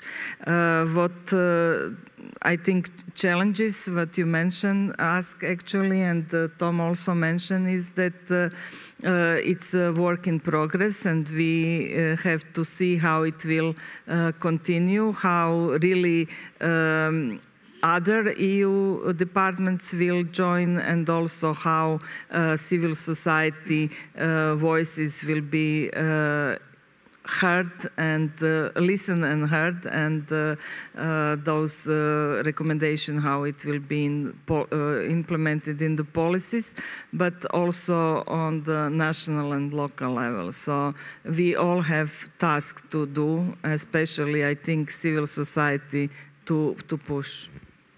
Thank you. And the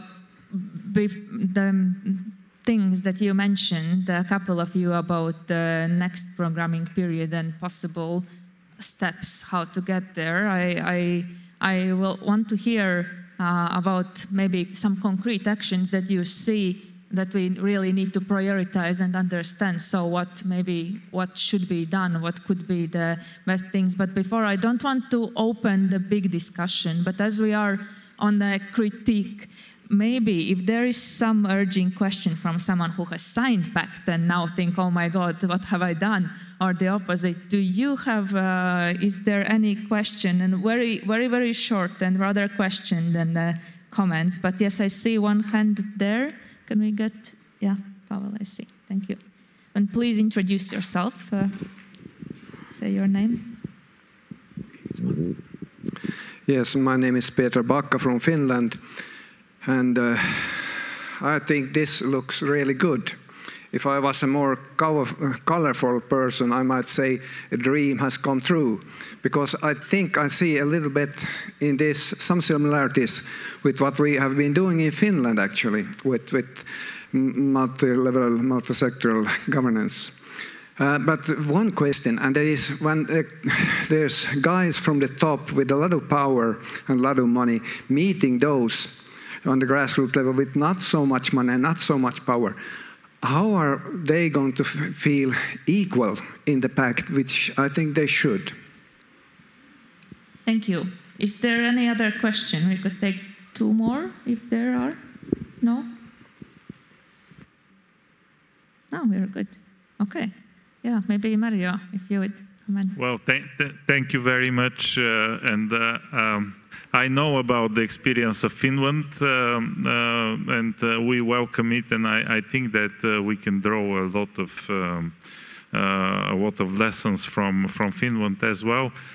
This is exactly the idea of the Rural Pact, that independently on our position, we listen to each other, and we listen very attentively, including that's why the European Rural Parliament is our main partner in the Rural Pact.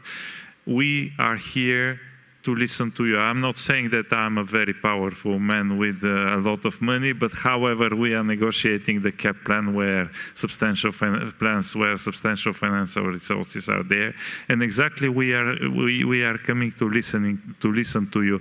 And this was, I mentioned, the bottom-up approach of the elaboration of the rural vision, and we intend to continue like this, listening, drawing lessons, and being accountable. As Tom said, you can ask us questions.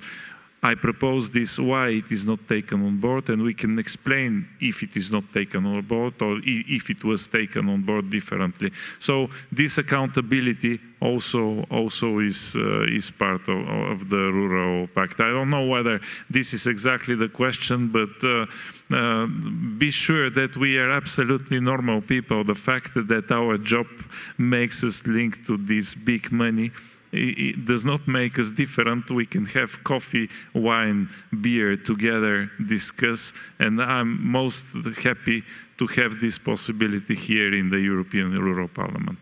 So thank you very much. Probably my colleagues will say also something.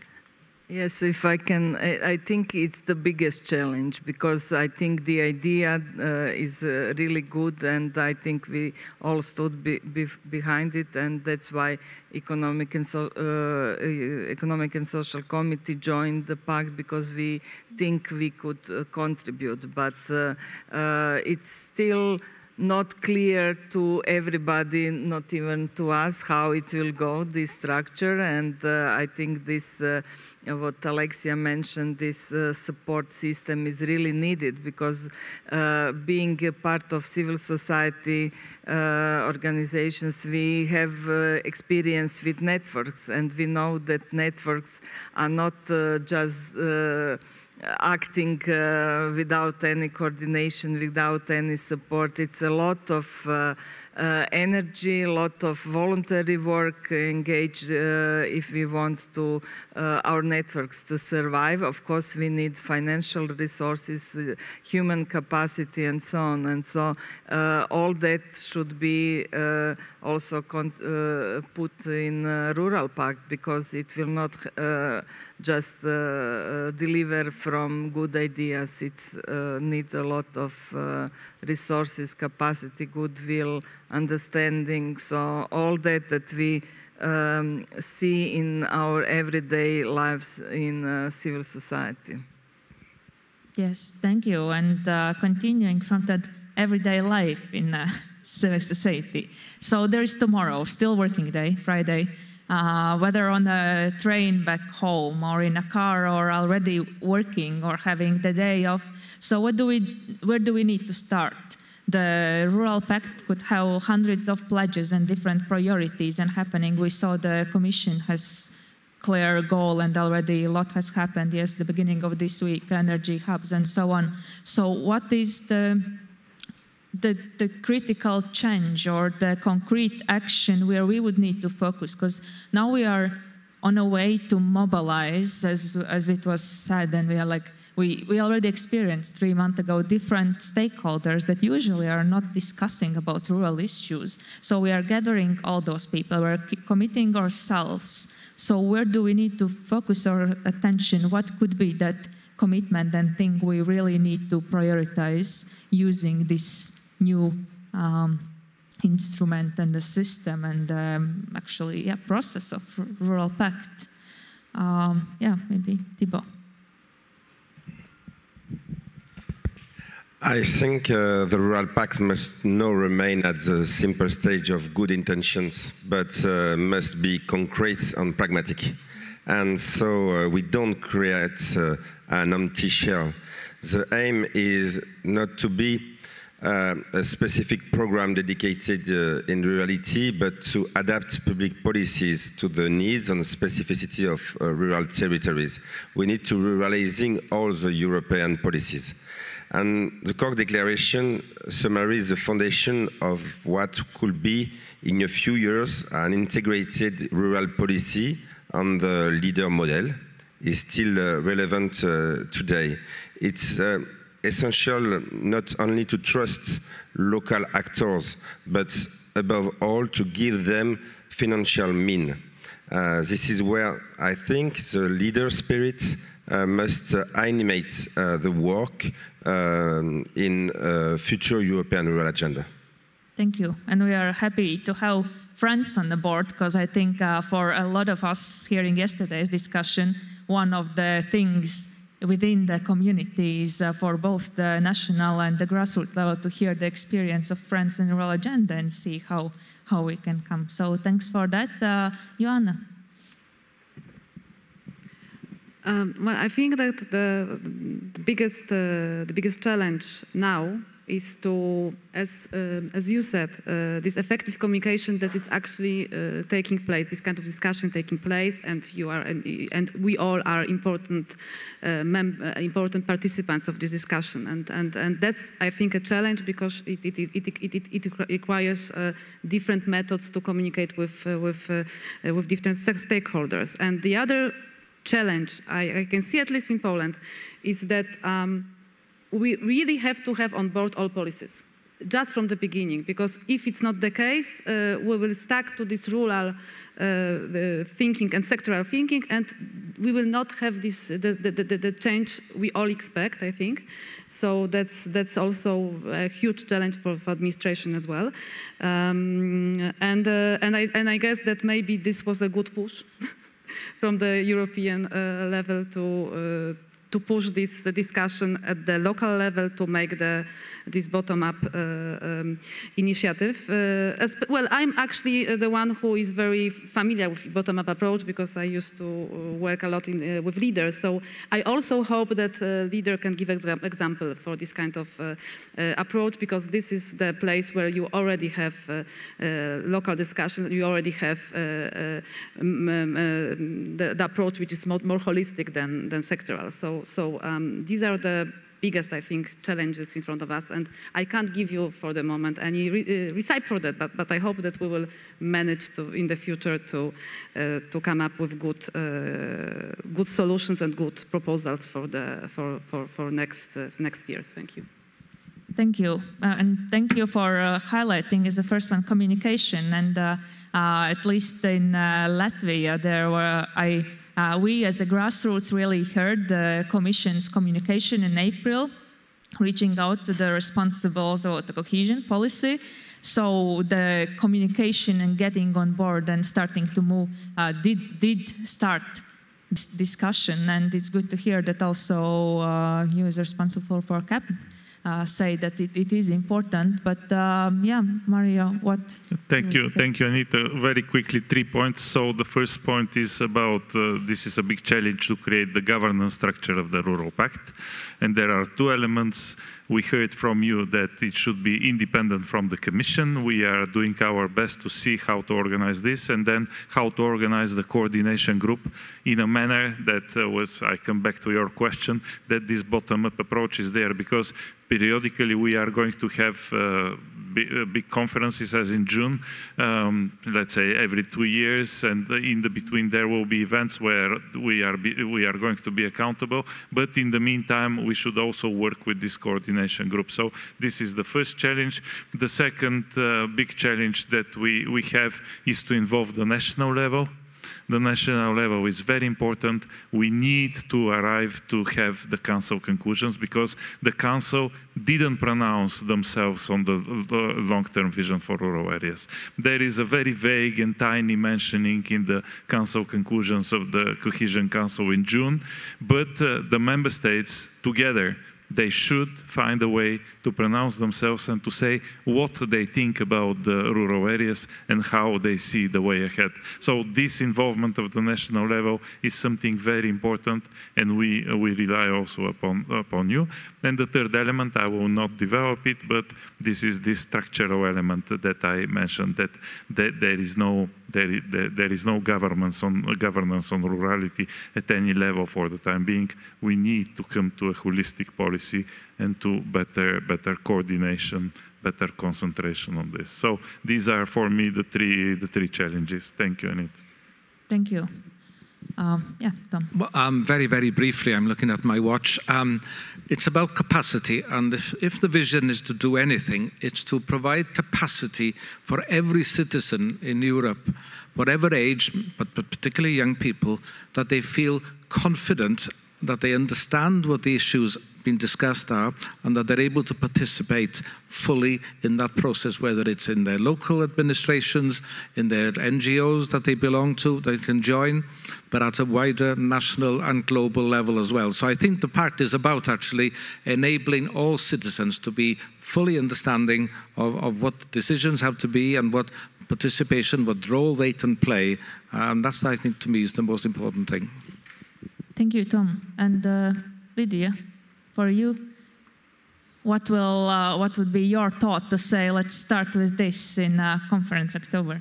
Well, I think the information is really needed, because everybody has to be informed on possibilities, and the role of national ministry, I would say, not just ministry, is really important. And I agree with Tom that building capacity for participatory democracy is really needed. I know that the Commission is doing that on that side together with Joint Research Center, but it's one initiative. We need a lot of such initiatives, and civil society organizations are really doing that on a local and national level, and but they need also more support, because it's continuous work. It's not just project work. It should be done all the time with all generation, and especially young people, as Tom mentioned. Thank you all, and I hope for you this will serve as invitation or guideline, maybe what to focus on and what could be the when you open the page and see that you are you may give the pledge, so where to start? I mean, we are doing everything. We are working on so many different themes. So what is the priority? And I think, at least from all of you, I heard that tackling the national level and thinking is something that steps out as a high priority. And within a minute, we'll go towards the European Parliament, the manifesto, action plan and declaration, where we also want to set clear, and you will you'll get information how it's coming and what is happening with the action plan concrete within the coming month, and yeah, where we need to give our attention in autumn. So thank you so much. You've been brilliant in keeping time and giving very concrete answers. I think this was valuable, at least for me. I had full papers. I wrote some more things down. So thank you very much, Thibaut, Joanna, Mario, Lydia, and Tom. Huge range of applauses from you to our panelists. And as it was said, the representatives from European Parliament, I think Alexia could correct, it was, I think, September 22, again, next meeting and go on. So all the documents will be available in ERP 2022 homepage, or I think if you just Google Rural Vision, Rural Pact, you'll find, but also we will link that you have enough information. Thank you so much, and please, I would ask you to leave that direction, because a little thank you from Poland also is waiting for you there. Thank you. Thank you very much, Anita, for leading this workshop. I would invite, who's here? Marion, Ursula, Aris, if you could join the stage, please. These are the representatives of ELAD, ERCA, the Polish Rural Network, and the Prepare Network, and they will now talk about the manifesto and the declaration. I have one housekeeping notice. First of all, a reminder of buses that are gearing from here to the railway station and the coach station in Kielce, departing here at 1400, 1420, 1500 and 1550 to 220, 3 and 350. If you could indicate at the reception when you go out whether you're interested in any one of these coaches, please let us know. We don't want to hire anything that won't be used.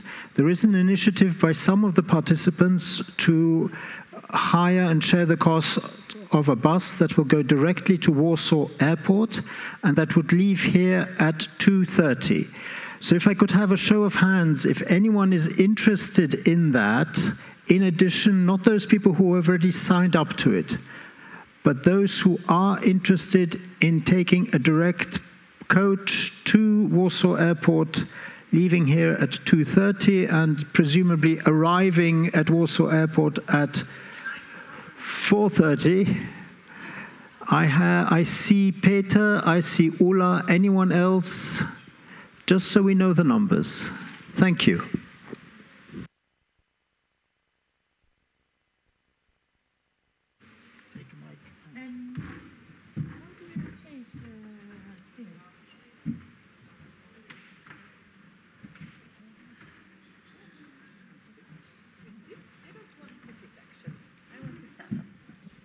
Hello. Yes.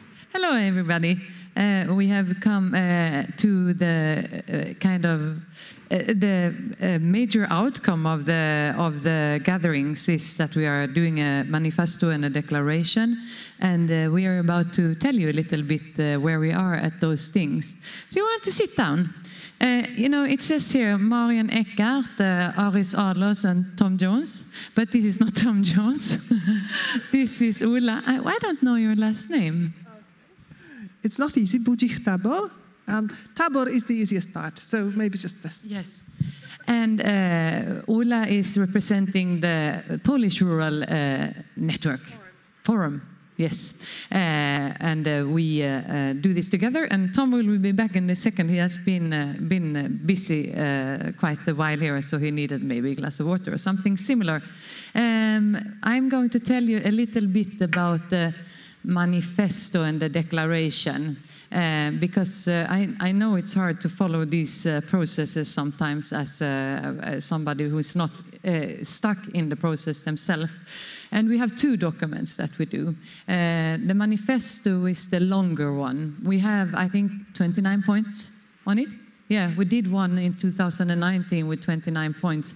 It was Kim Smedslund who was working a lot with it. We had a finance project to make it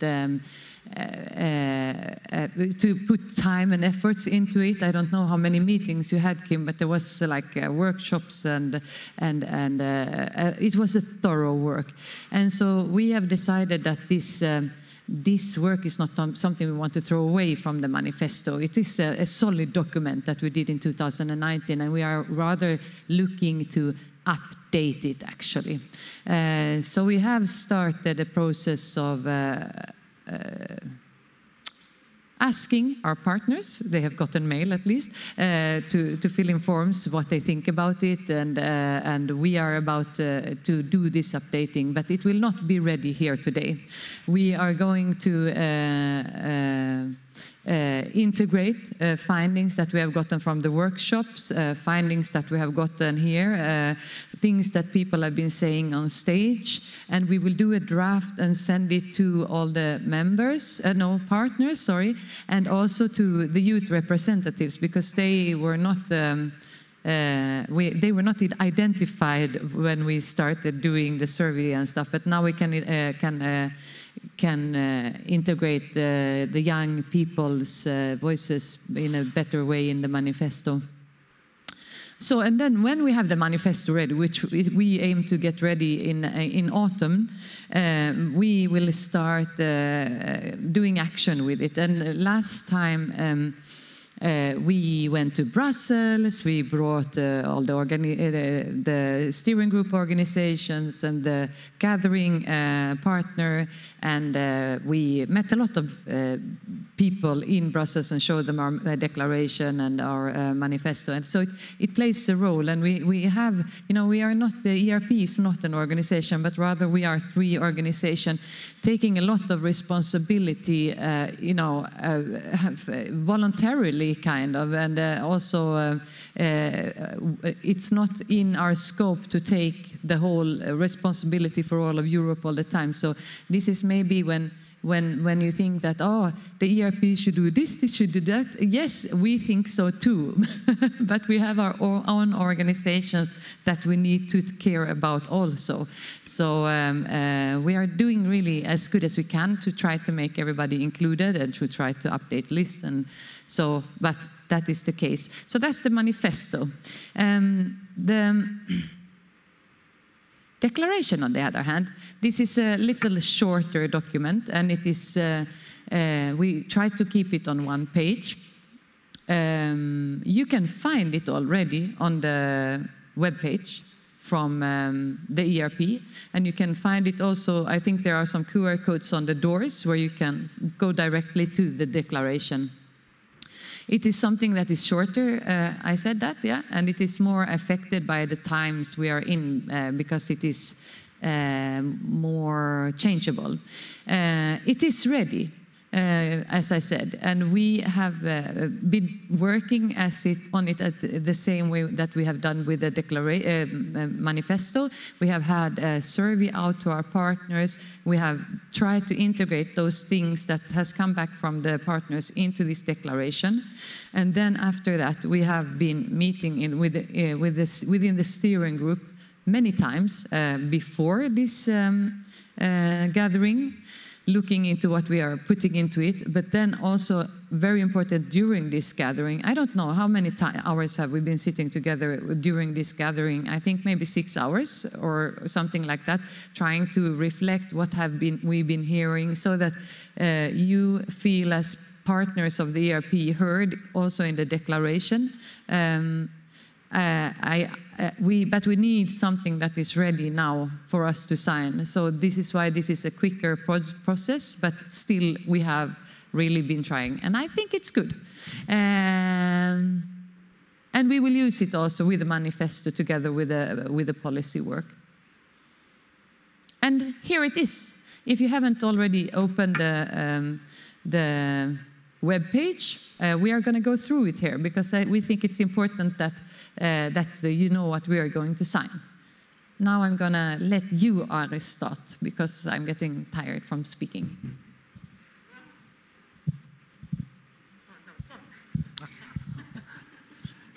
So, but just to say that, Marian, you rightly reflected on the terrible amount of work that's gone into organizing this parliament. And Kim has this phrase, heavy hobby, which I think is it's a good summary of how we collectively volunteer together to come to the Parliament. So am I going to read a section of this? Yeah? Yes. That's it. Okay. We, 400 participants from 39 European countries, met during the 5th European Rural Parliament at Kielce in Poland from the 12th to the 15th of September 2022, gathering rural people, representatives of civil society organizations, researchers, entrepreneurs, national governments, and European Union institutions. We fully acknowledge the urgency of the current situation and the major challenges that Europe is currently facing: war, inflation, energy crisis, climate and biodiversity, droughts and fires, food and security, lack of solidarity, changes created by pandemic, divided societies, and other political, economic, environmental and social changes leaving impact on our communities. Drawing on the national rural parliaments and other events organised by our European and national partners, the discussions in Kielce resulted in a call upon citizens and policy makers at all levels to mobilise resources and people and ensure policies and programmes are coherent and rural-proofed. We are ready to take responsibility and call upon fellow citizens and policy makers to assist in the creation of sustainable rural communities. Can you switch? Yes, sorry. Resilience to crisis. Rural communities play a key role in our resilience to the many challenges that we face as today, as was shown during the pandemic. Rural diversity, resources, and resilience are of critical value to society. The local actors are responsible for the quality of the engagement in their communities. Many rural areas embody unique local solutions within civil society, local action groups, village councils, smart villages, strategies, and other activities promoting social well-being, enabling cooperation, education, support to community leaders, and building trust are key aspects, in addition to economic support to decrease social tensions between different groups and opinions. Rural sustainability also depends on support for critical local services, infrastructure, and economic development, and for young people, minorities, and migrants. Okay, do you want me to go on? Yes. Okay.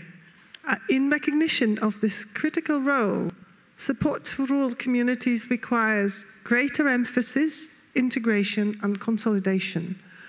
Vision, objectives and goodwill should be reflected in a genuine rural agenda at European and national levels, devoting appropriate funding for it and including rural development within the broader political framework.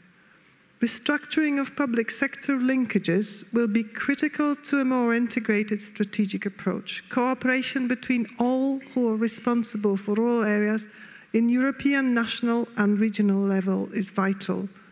A holistic and integrated approach needs to involve all policy areas and levels to reflect rural reality. And then we are at the point security and solidarity. Equality, human rights, and solidarity are fundamental values in ensuring our future security in face of global challenges. These must be key foundations for policy and action as we go forward, with major implication as to how we organize our societies and democracies.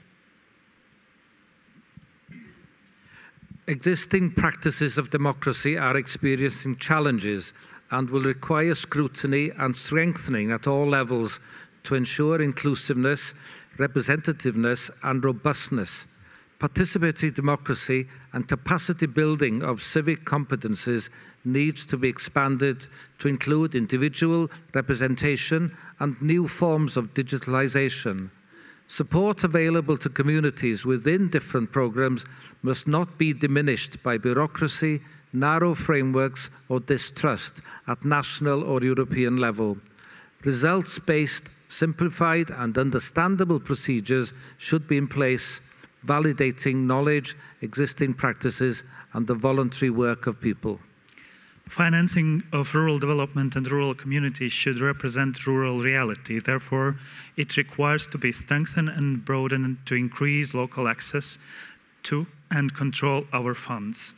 This is the case within EU programs and at national level. The EU framework for the 28-34 period should include a truly holistic approach and direct programs for rural development also as a part of cohesion policy. Programs should be deployed on a decentralized basis through local partnerships, so that financial support can best respond to the needs and challenges. Community-led local development should be mandatory in all member states, including European structural and investment funds. We support peaceful conflict resolution.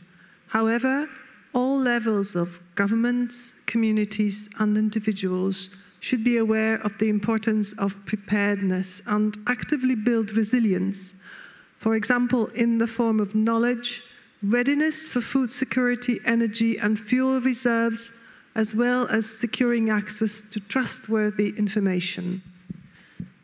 The most significant long-term and overarching challenges we now face stem from the natural environment in which we must all live and over which we are having significant impact. This is manifested in climate change and biodiversity loss. We cannot wait any longer to tackle these challenges. We urge all levels, individuals, organizations, and governments to take rapid and significant action. Energy is fundamental to modern society, and the move to zero carbon must be speeded up. Rural areas provide the location and sources of many kinds of renewable energy systems from which we can benefit, and local people should have control over and be able to benefit from it. And finally, we cannot continue the economic paradigm of unlimited growth, which brought us to the fragile situation we are in today. We all need to accelerate and process to reach an economic system that lies beyond growth towards a sustainable development model. And I think we can go and sign it.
And after, and now, is it Vanessa with action plan and stuff? Yeah? Yep.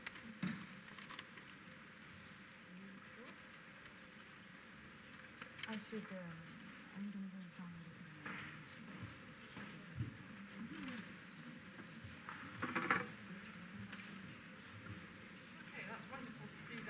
Done, and hopefully everybody was happy with the results of all our labours over the last few days. It's been a very difficult job to try to pull together what has been a very strong discussion about some very big subjects, and hopefully we did some justice to that in the short time available. So it's my job now just to say a few words about where we go from here. Marion's already talked about the manifesto, which we will be working on in the very near future. Beyond that, we will be producing an action programme, which we have done in the past, and hopefully we will try to make it as reflective as possible of what has been said in the last couple of days, and also the good ideas that are coming out.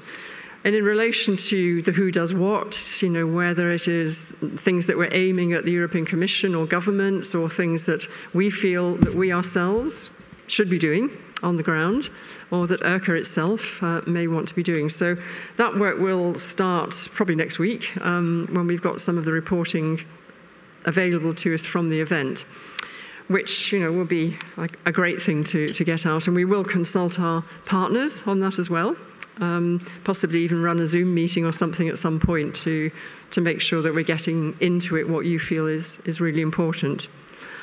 So the other thing, which is about the future, which we started coordinating a few months ago actually now, we've just completed the 5th European Rural Parliament, 1 year late, but nonetheless, well completed with wonderful hosts from Poland. And we are now already looking forward to the 6th European Rural Parliament. It's a little bit like the Olympics or something that, we finish one and we're immediately looking at the next one. So we did a little while ago send all our partners emails to say, please will you express your interest in hosting the 6th European Rural Parliament, which will be in 2024, hopefully, if we don't have any more pandemics. And we have so far received 4 expressions of interest, so I thought I would just let you know quickly who those are from. There may be a couple of others, I don't know yet, but at least there are 4 countries that are very interested in hosting this next time. And these are Armenia, and the organisation who put in the expression of interest is the Youth Cooperation Centre of Dilian, is that right? Dilian. France, and this is LEADER France, you've been hearing from them just recently. Scotland, my own country and my own organisation, Scottish Rural Action. And Wales, which is, Tom will have to help me with the pronunciation, Asifi, anyway, in partnership with the University of Wales, Trinity St David, University of Wales, University. So 4 applications so far. So hopefully people will feel able to progress to the next stage, which begins in the spring of next year. And we will go to a much more detailed submission from all interested parties, as we've always done in the past, which will go into depth about just how they would propose to organise it and fund it, etc. So we'll look forward to that process starting after Christmas. But many thanks to the 4 countries that have already expressed an interest in doing it. And I think it's just very encouraging that this carries on, from 1-2 year to the next, and people are still seeing it as being a very worthwhile event. So that was my bit to say to you. The action programme will be about what we do between now and 2024. So I think that's me finished. And thank you, everybody. Vanessa, thank you very, very much. I think we're grinding to a halt. We're grinding to a halt. We are grinding to a halt. Are you going to talk now? I thought I was going to talk now. You talk away. Before you can say the last things, Pavel, of course, we hear from the 3 presidents, actually, want to thank especially you, Pavel.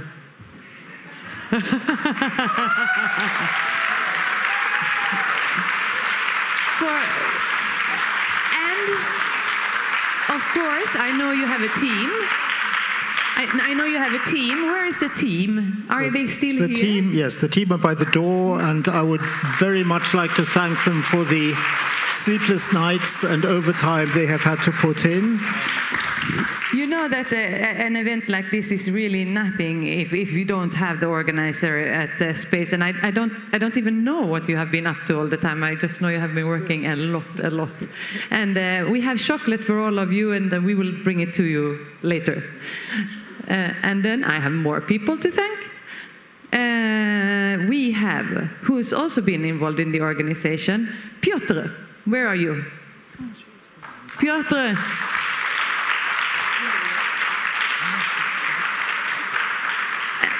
Piotr is the local action group manager that has been dealing with all the study visits. Yeah. Yes, and without the study, I know from dealing with conferences that is the hardest and most complicated part to make work. So I'm happy, almost all of the buses worked at least. Yeah, thank you so much, Piotr.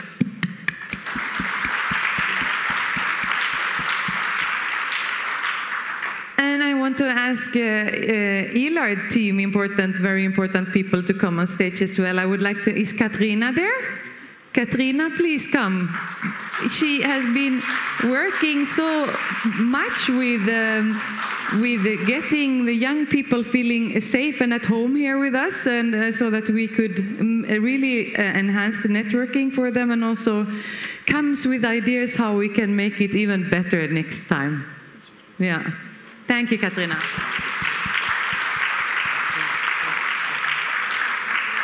And Beata, are you here or are you working again? She's working probably. Or is she here? No. I would just say that I have a Beata, and she is doing so much administrative work about everything and all the time, and helping also the Polish team, because she is also Polish. And you also wanted to thank somebody. Yes, actually, I was willing to thank all steering group of European Rural Parliament, and naming all the names of the steering group, starting with Vanessa. Please raise your hands, and we are thank you. Anita Selitska, stand, raise your hand, thank you. Reena Laukanen, thank you. Kim Smedslund, thank you. Goran Schuster. Yes, we see you. Thank you very much. Tom Jones and Marian Eckhart. Thank you.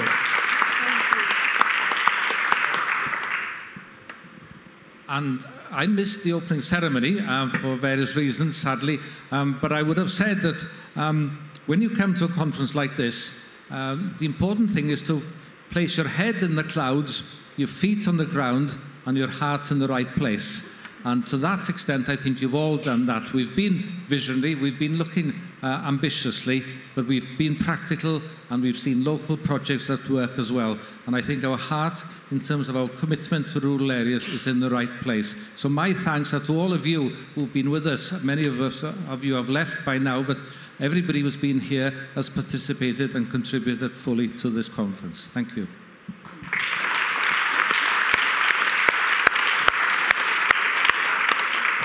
And I would just like to address the things that Marion and the rest don't know about, and that's the people who have been behind the scenes. In particular, of course, the team of 14 simultaneous translators we managed to bring together. Thank you for allowing us to communicate.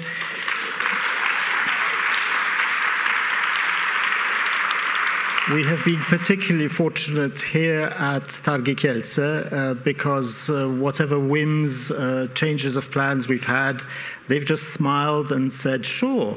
In particular, Pani Ula Wasiewicz, Pan Wiesław Lipa, Ula, you've probably seen around. She walks around in primary colors so that she's easy to find, and she has these magic spectacles with which she's immediately knows what's wrong, immediately knows what you want, and without them and the whole team that's behind them, it wouldn't have been possible to do this. I would like to thank the young people at the reception desk who have been gracious and understanding and available. Our film crew for interviewing you all and for your willingness to be interviewed by them. I'm sure there'll be some very interesting material there.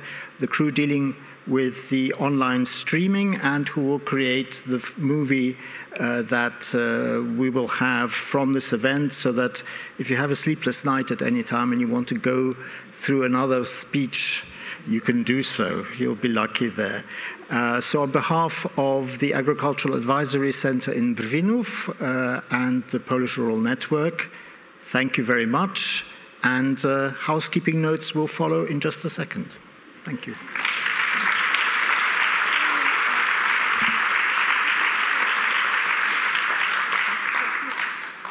Okay, housekeeping. Just a reminder, there are coaches leaving for the bus station and the train station here in Kielce at 2:20, 3:50. Please write your names down at the registration desk to see what level of interest there is. If you want to sign up for the bus that is being organized directly to Warsaw Airport, that will leave here at 2:30, please do so, again, at the reception desk. And please, please, please return your headsets and translation equipment. And if you arrive at home and find one, just write to the info@erp2022.eu email address and we'll tell you where to mail it to. Thank you all very much.